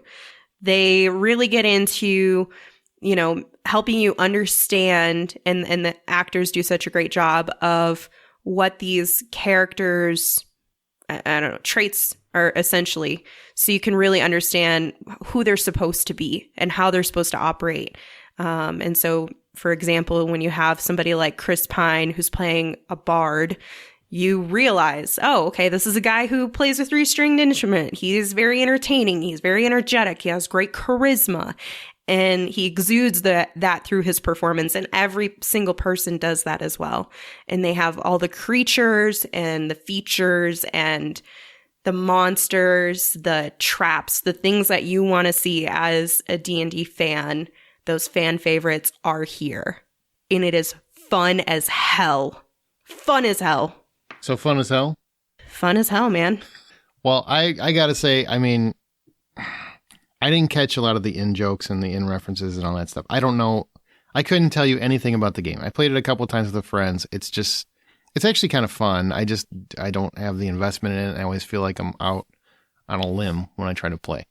But when you're watching it, it makes you kind of want to play the game. Like, man, this game is obviously more fun than I realized. But whatever. It's a fun movie. Yeah. It's I guess a family movie. What it reminds me of are like fantasy movies from the 80s. Better special effects, better talent, that sort of thing. But like the Willow vibe and things like that. Movies back from the 80s, when they made fantasy films, they were fun. They might have had a dire stakes and that sort of thing, but ultimately it was a fun movie. It was enjoyable from start to finish. And they don't make many of those now. Every fantasy film today is really serious. From Lord of the Rings to Game of Thrones, everything is just dark and dour, and the end of the world is, you know, at stake. And it's just, you know, there's no fun in it. There's no laughs. There's no joy. This is fun. And it's not cheap laughs. I know the trailer kind of made it seem like it was a lot of cheap. It's not. There's a lot of funny stuff in here, a lot of clever stuff, a lot of character stuff. Each character really does have an arc. And man, the entire cast works in every respective role. I had an absolute blast. That's $8.50 for me. $8.50 for me too. There's two things I want to mention to you guys. One, the love interest of Michelle Rodriguez, although it's an incredibly small role, it is so fun. Yeah, that's a joy. Yep. So fun. The other thing is there is a tremendously fantastic one-shot scene that transitions a character into multiple different iterations that she's capable of doing because of her character. And It was, I think you really enjoyed it I too, loved but it. it was Yeah, I loved phenomenal how it was shot, how it was executed. Sophia Lillis really did a great job in her performance in that, but it really came down to like the cinematography and the directing on that. The production of that one shot scene was phenomenal. Yeah, like I said, start to finish. It was fun and enjoyable from start to finish. But also, I enjoyed the characters. Like at the end of the movie, I want to see more of them. And also got a little teary-eyed. The end has a little teary-eyed in there. Oh, yeah. I cried. Of course. I was so that crying. gets you over 6 with Amanda right there, right off the bat. Exactly. Me too. Tear gets you over 8 for me. That's how this works. If you can get a tear out of me, you're doing great. Oh, next is a movie that didn't get any tears. But first, how about a little Q&A from Dungeons & Dragons? We'll find out what they would be, what roles they would have if each of the actors were actually part of Dungeons & Dragons. Ah. No, DM, that's Hugh Grant's role, right? Even if I wanted to be a DM, I wouldn't admit it. Because then I'd seem like an egomaniacal creature. You know what I mean? I kind of wish I were a DM, but I wouldn't. You would be the gremlinest DM of all time. Well, after watching Chris be a bard, I want to be a bard. Because, directing a movie is essentially like running a campaign, and you have to keep everybody motivated, keep all the trains running on time. And I was really, I got kind of an education from him on what that is and how to be indefatigable and unstoppable. And we wrote so much new stuff because Chris brought that to the role. Yeah! I would be a paladin because I want to be that guy. I really do. I'm a producer, so I think probably fall into the rogue category, for better or for worse. But I try to be a paladin at all times. That's the aspiration. But you have the heart of a warrior. Thank you. Absolutely. I love being a bard so much. So much. No preparation, lots of smiling. Throw me a three-string instrument, and I'll get to work. Well, we happen to have one right here, Chris. I think I would definitely go druid with it, just because I love nature so much. And I gotta say though, what you guys did, bro, with the tiefling / owlbear, like, yo, what's up with that? Is that even like a thing? That's also That's for you. new. It's That's a like, thing. I don't remember playing and hearing that I could be one of those. You can now. You can now. Change the rules. Full Yeah, speed. I think I'd go with that, man. That's awesome. Sick. What about that wild magic? I take Simon's job. I think that fresh cut grass can solve any problem.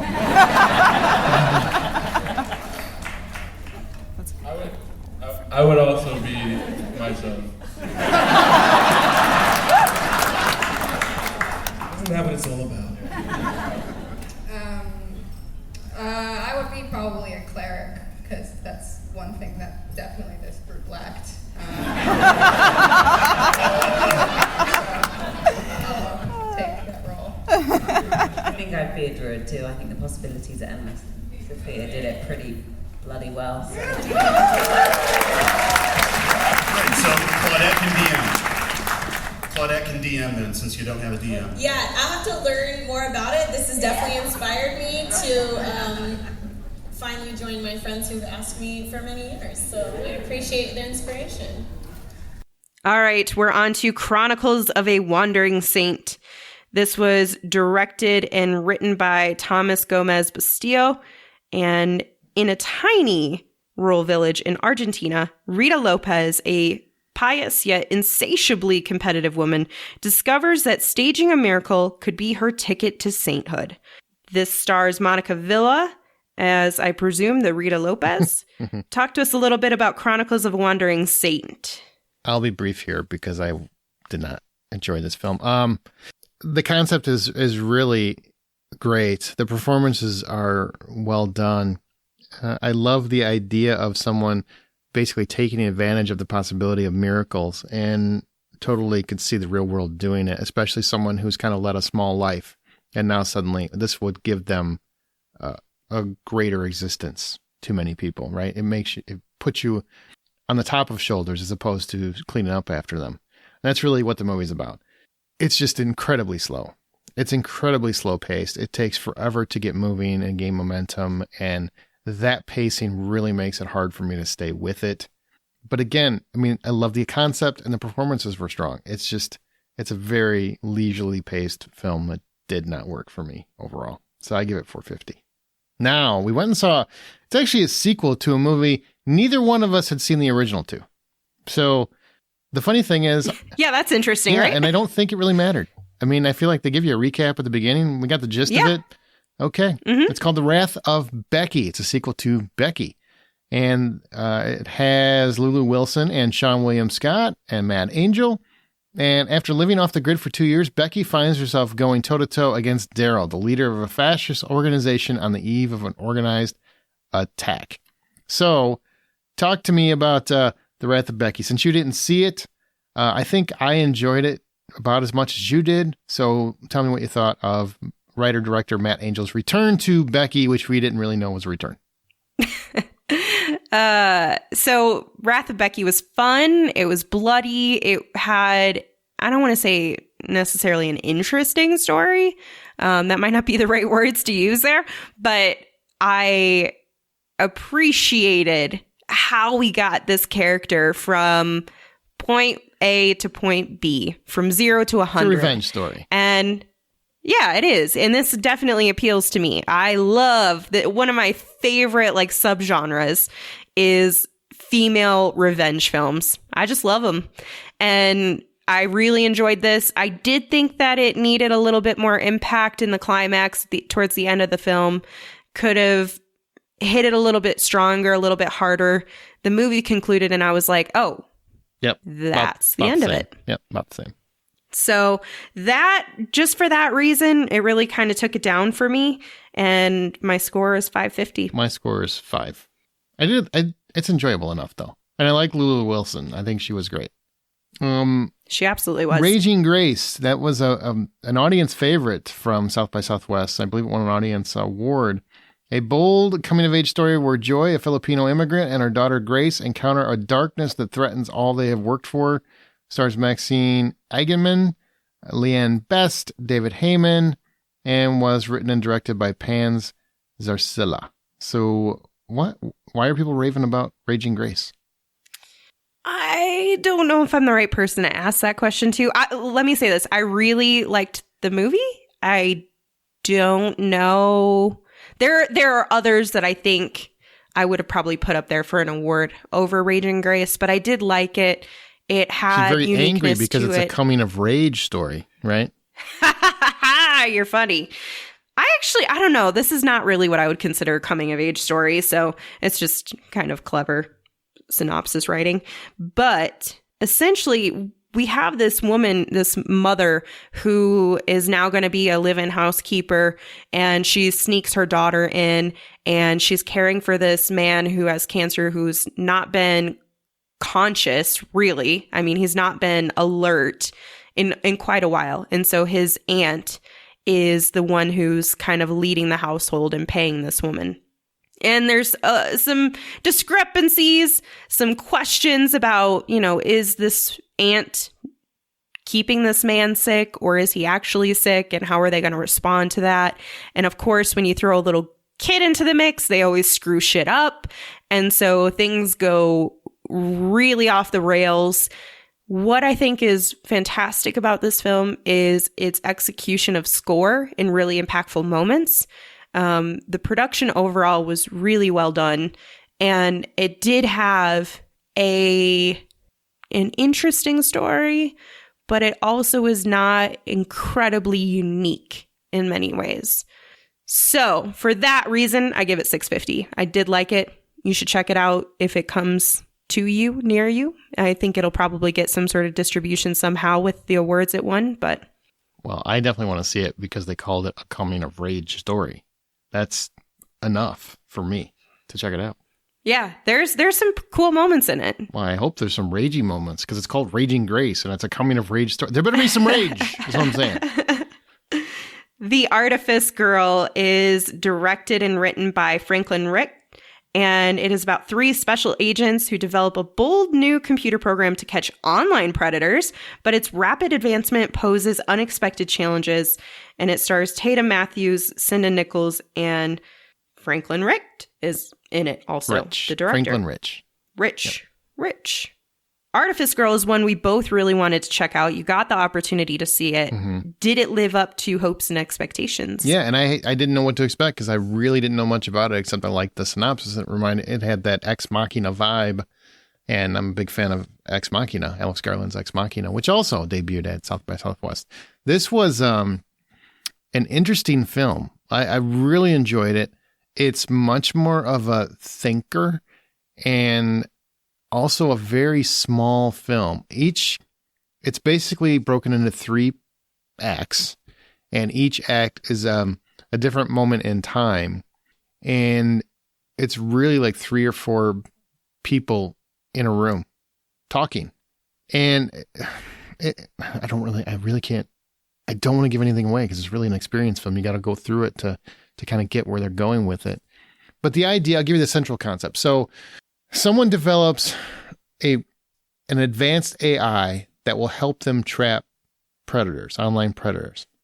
And that advanced AI is created so that it can evolve, so that when the AI is speaking with an online predator, they can react, they can adjust, they can modify speech patterns and responses and that sort of thing, so that the predator can't tell that this is AI. The idea is, to them, it appears to be a young girl, right? Now, what happens when that AI evolves, when it grows, when it continues to learn?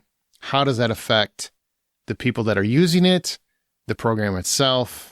It's not one of those big, broad, it's not as big and broad as Ex Machina was. It's not as big and broad. That had a similar kind of concept, but it went much bigger.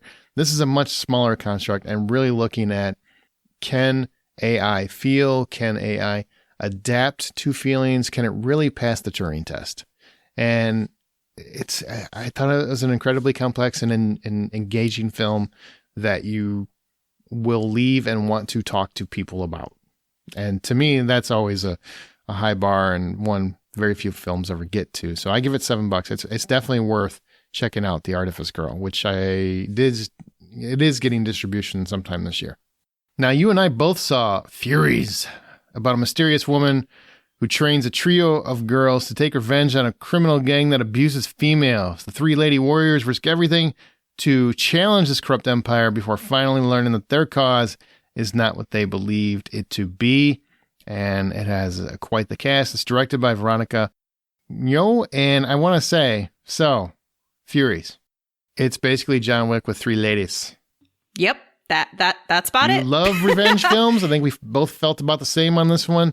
I think this one has a really cool twist that I will not spoil, but I love where it goes in the course of the film. And I had a blast. The fighting's fun. I mean, you can tell like the budget's a little more limited than a big budget movie, but it's a lot of fun and the action is nonstop.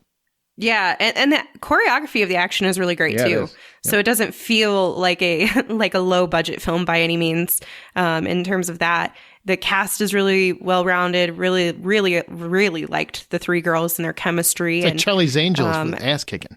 It truly is. It's so funny because there's so much that, and we had seen this shortly, few days after John Wick. I think it was 2 days. And it's just so funny because you can see the similarities in there.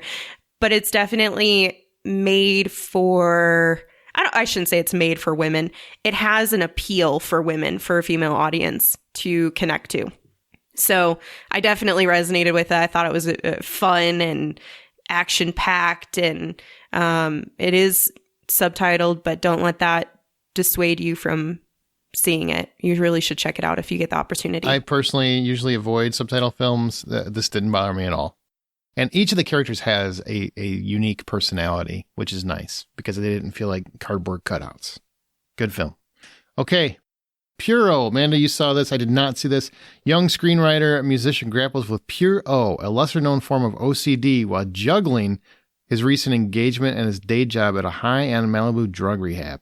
It's inspired by the filmmaker's own true personal story. It was directed and written by Dylan Tucker. And it stars Daniel Dorr, Hope Lauren, Landry Bender, and more. So I remember you raved about this one. Why? So many reasons. I did not intend to go to the screening at this time. I had interest in seeing the film, but there was something else that I was trying to catch at that time. Ended up not making it. And so I went into one that was just a couple minutes after and made that one fine. And that was Pure O. And so I was like, hey, this works out because I wanted to see this one anyway. And I'm curious what it's about. And kind of went in as blind as I think I possibly could. And that's when I realized this one is going to be pretty special. If you remember, what was it, last year that you saw, or we both saw, what was it, Violet? Yes. Yeah, Violet. I love Violet. Yep. And you know how impactful that was from like a mental health standpoint? Mm-hmm. That's how this is, but not in a dark way.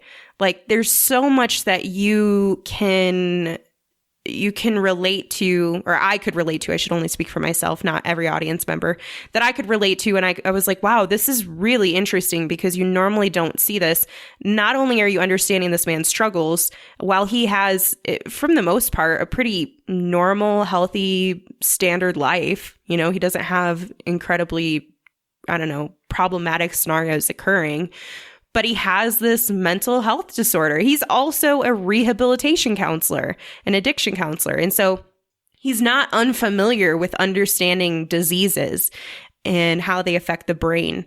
But he is a little resistant. He's like, I don't think I have OCD. What are you talking about? Like, I don't have these ticks on doors. And so it's flipping our perspectives, our assumptions, and what we know about OCD and flipping it on its back to say, but what about the mental compulsions? What about our mental capacity where for those who have OCD or obsessive tendencies, it may not be a physical compulsion that you have. It could be in your brain. And like this movie, I swear, unlocked things for me, like from a knowledge standpoint and a realization standpoint of so many different things.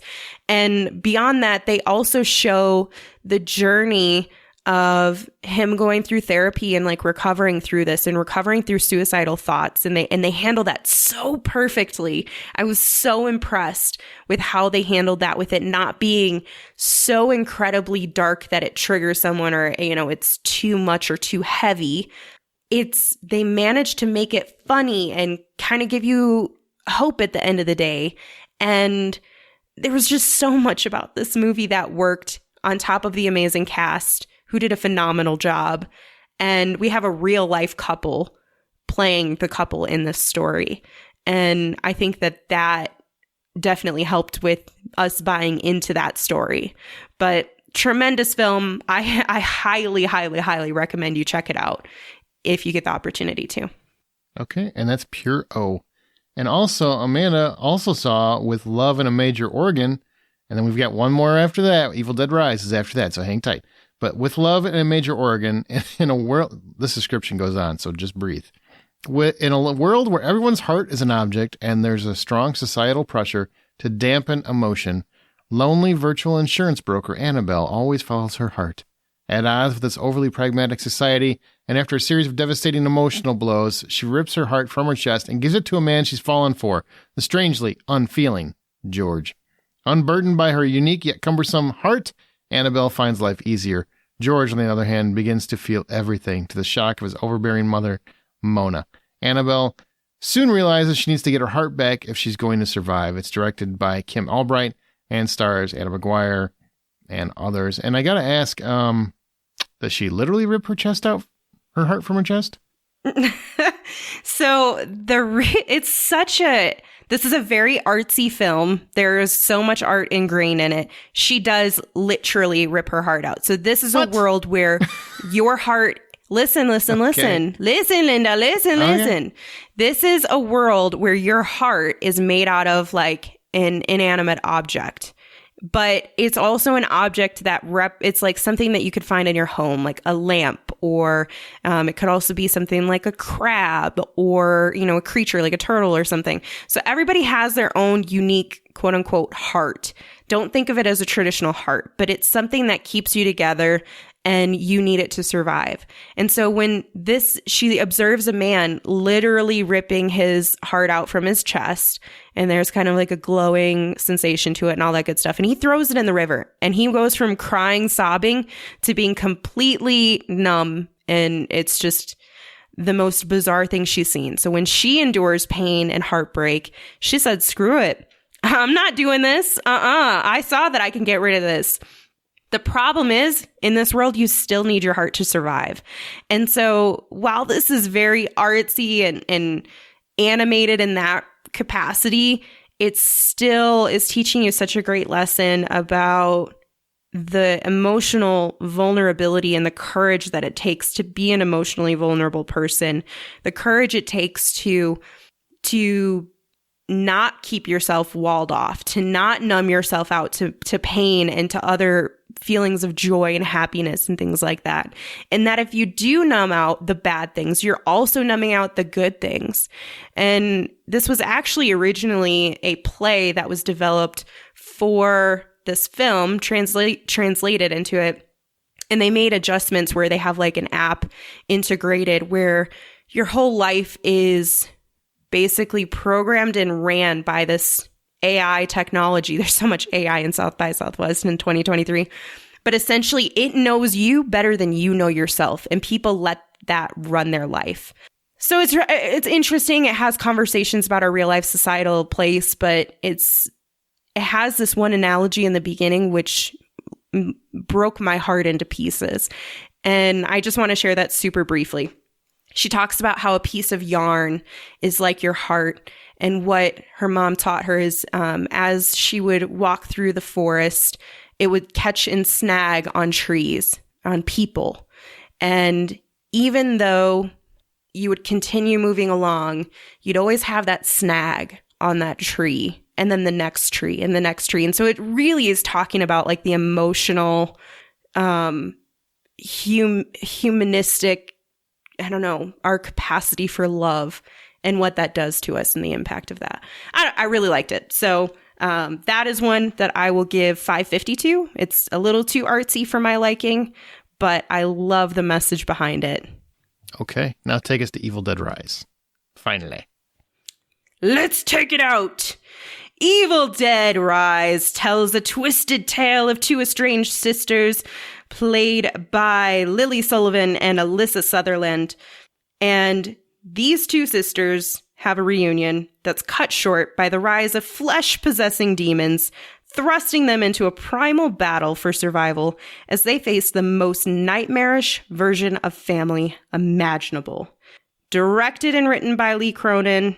More importantly, no offense, executive producers include Sam Raimi and Bruce Campbell, the OGs.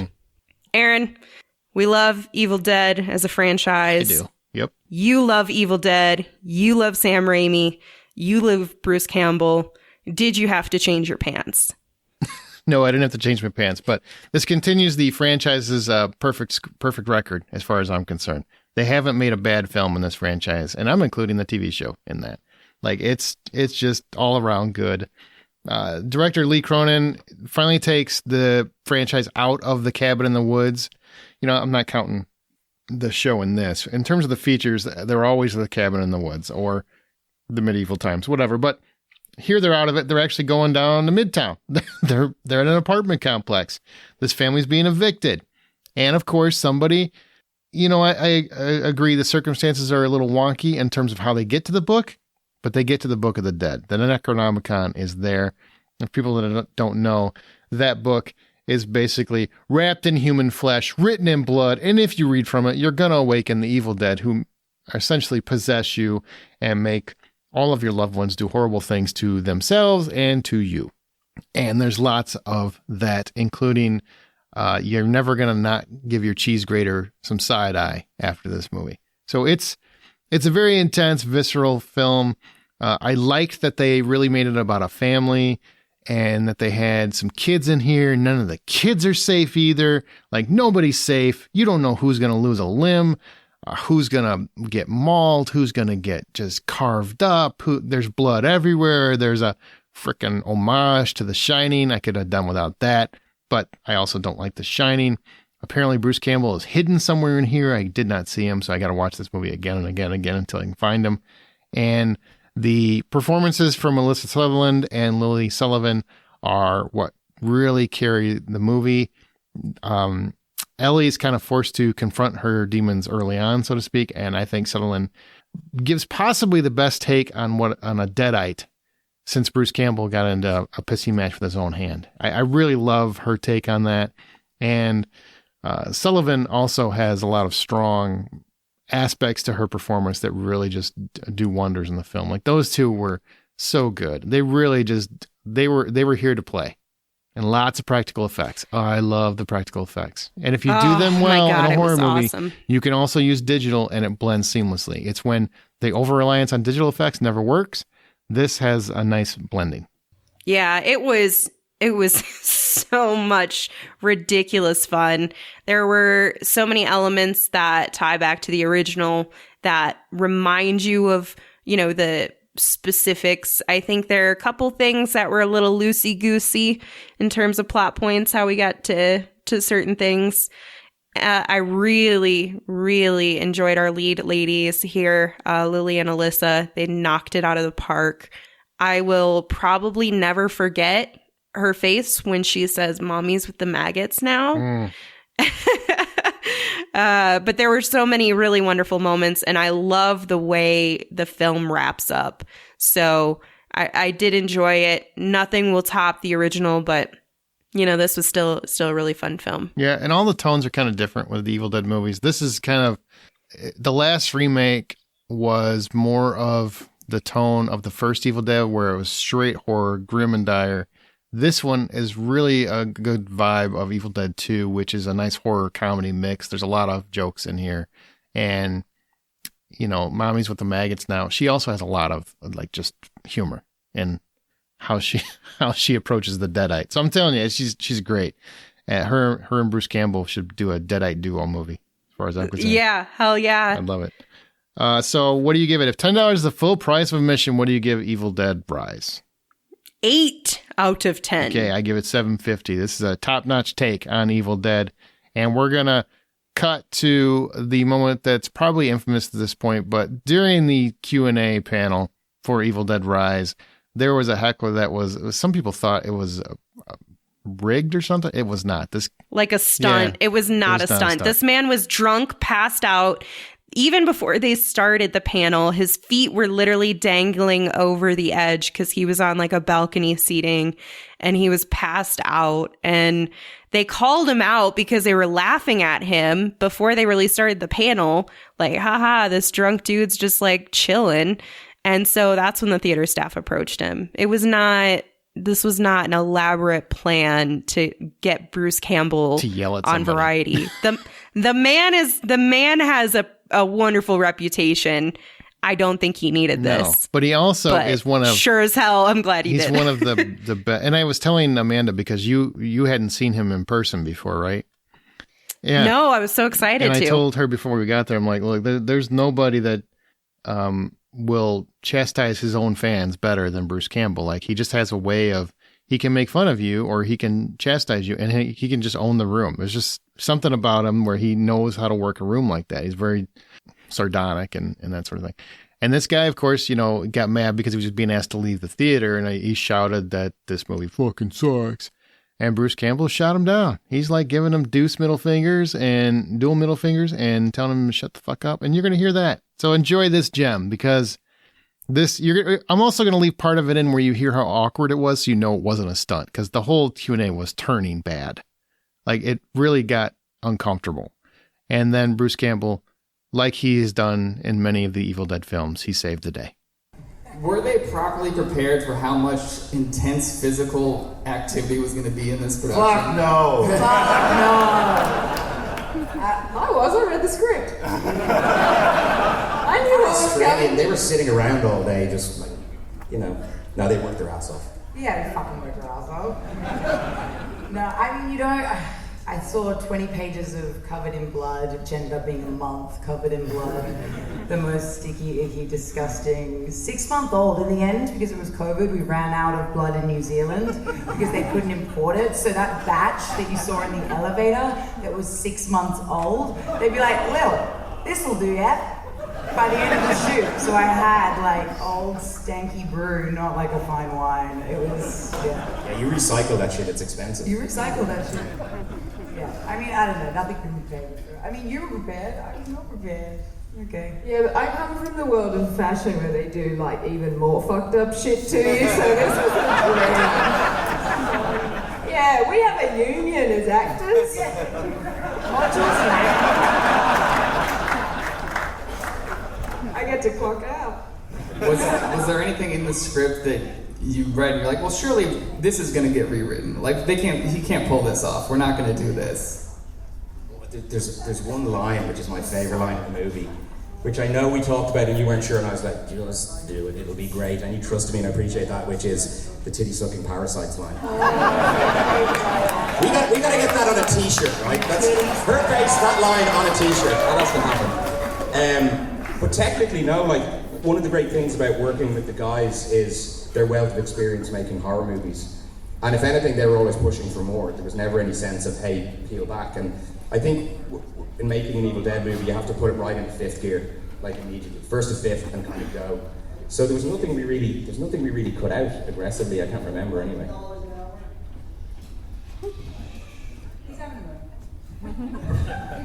But even not counting the edit, but in production, on the production side, were there gags, were there setups that you were afraid you weren't actually going to deliver on, and then when you saw the dailies, you're like, holy fucking shit? I mean, did you see the monster? We like to call that, by the way, everybody, the Marauder, just so everybody knows. The Marauder. We held the elevator scene over Lee's head to try and get the schedule to work. What's that? Movie fucking sucks. He's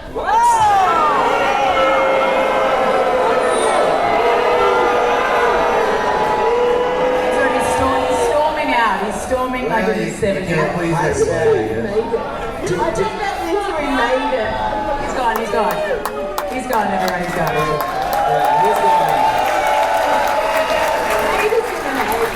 I think someone got possessed during the movie. I think that's what happened. Yeah. What are you doing here? Get the fuck out of here.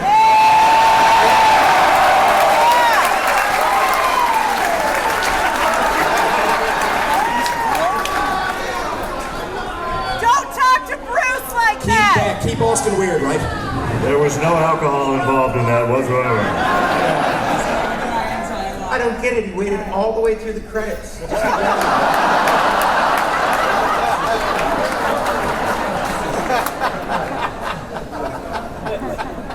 All right, well, that asshole aside, I think we can all agree that this movie actually really fucking rules.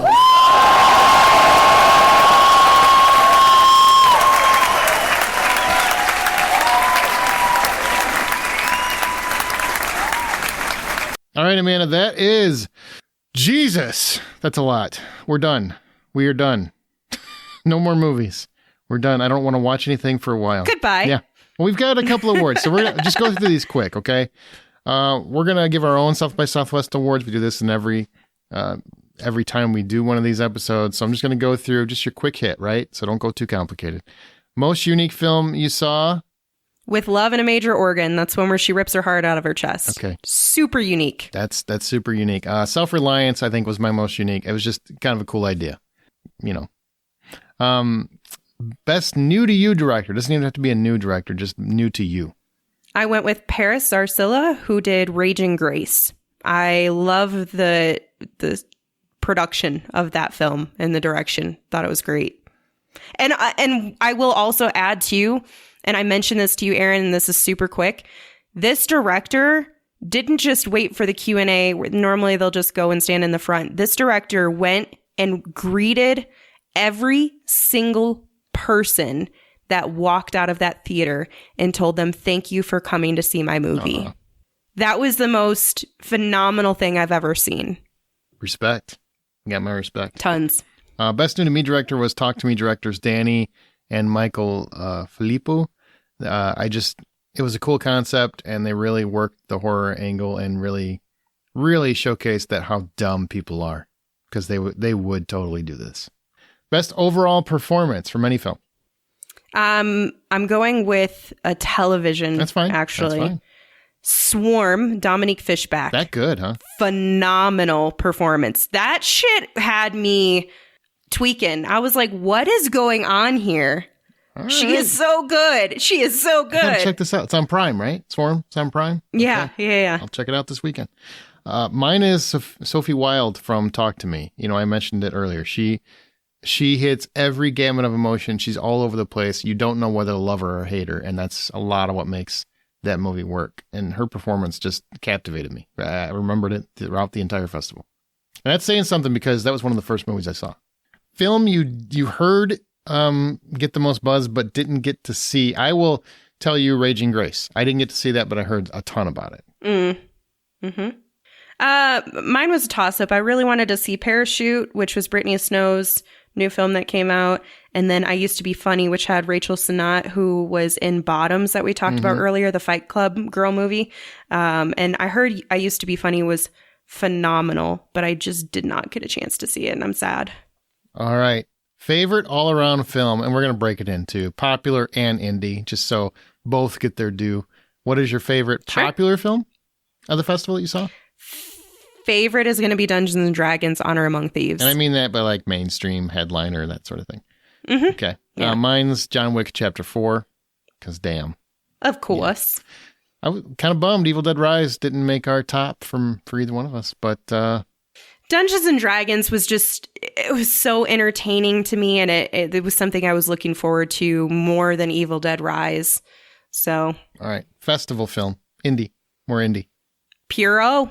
That's the one about the OCD. I got to see that. That sounds fantastic. You got it. You would love it. It's so good. Mine's The Long Game, which, again, I mean, it's not an indie in the sense of years past where I was like focused on, wow, that's like really like Everything Everywhere All at Once or Violet, where things just felt like that's a deeper take on something.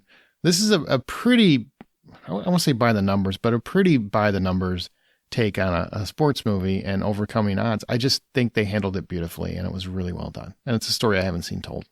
Okay, that's it. Dear God. Fair enough. Any closing thoughts on the festival, the experience, anything? I'm ready to go back, but I do need some recovery time. The food. I do want to shout out to Austin's food scene, because they have oh my lots gosh of food. Yeah, the food is even better when your DoorDasher delivers it to the right place, to the right hotel. You ordered tacos one night and never got it right. But he had tacos, and I didn't get them. I did get my money back. Well, so we got it a all pizza works that out. was kind of but Bro, I don't know what was going on with that pizza. The pepperoni was like in long strips. It was the weirdest thing I've ever seen. yeah, but you know what? That's the thing is when you're doing these film festivals, you're trying to hit 3 or 4 movies in a day. It's you got to keep moving. You don't get to eat until later that night, so you get what you get. Unless you go see a movie at the Alamo. Oh, then Alamo Lamar, then you got to be smart. You got to plan that for like the beginning part of your day, or actually like the afternoon, because then you can get lunch and then you're good for like a long time. Yeah, and there's 2 things, right? So the Paramount Theater, in terms of the theaters, because they're across the different places in the city of Austin, the Paramount Theater is the best theater to see a big headliner movie because the crowd is wild. And everything else. The Alamo is the best place to go when you want to see a small, quiet indie and you haven't eaten all day, because you can enjoy it. You get drinks at the highball bar, and you also can eat. Dear God, they have food you can eat. Man, real quick mention. Shout out to Alamo Draft House, who had a Dungeons and Dragons tavern in their building. They transformed their bar into a D&D tavern, cool. And it was so damn cool. That was cool. So cool. I got to see Chris Pine. Yeah, you did. In that bar, and he was wearing sunglasses again. Speaking of the D&D lead, one of his counterparts, Regé-Jean Page, if you want to see him hug and kiss a superfan because he's the most amazing man on planet Earth, and then see that woman fall down, presumably because she got kissed on the forehead by him, for a picture, again, because he's magnificent, go to the Hollywood Outsiders TikTok and you can catch that video. Yeah, we don't do much with TikTok, but that was a TikTok-worthy performance right there. Man, what a sweet stand-up dude. Although I was kind of good. like irritated, So like, great. really, this is what you're going to ask for? And of course, he obliged. I thought that was going to encourage a lot more of that, but thankfully it did not. Thankfully, it didn't. Although, you know what? I'm not going to lie. If I could have done that for Michelle Rodriguez, she probably was drunk enough that she would have come down and given me a hug, Yes, too. and if you go to our Patreon, we will be having, on our Patreon, we will have a lot of behind-the-scenes stuff from the festival that we can't play or air here. So you can go to patreon.com/The Hollywood Outsider. That's patreon.com/The Hollywood Outsider. There's stuff that's going to be coming more over the next month, so keep an eye on that. I won't tell you what there is, but there's already some Dungeons & Dragons stuff, so go check that out. And if you don't believe Aaron's the Gunfather and how tremendous it is, you can believe all the other Rotten Tomatoes critics, his peers, because it is now the highest rated movie of the franchise. Whoop, whoop, whoop. Among Rotten Tomatoes critics. That's crazy. Isn't that wild? All right, goodbye. There were a lot of movies to look for, and now I hope you have a few things to keep an eye out for. You might have to re-listen to this episode a few times, but keep in mind, many of these films do not yet have a release date, so check IMDb for updates. Thank you for listening, everybody. Be sure to subscribe to The Hollywood Outsider. We're available at thehollywoodoutsider.com. Tell your friends about The Hollywood Outsider, and remember, the next time you head to a theater, buy popcorn. Nap time. Good night.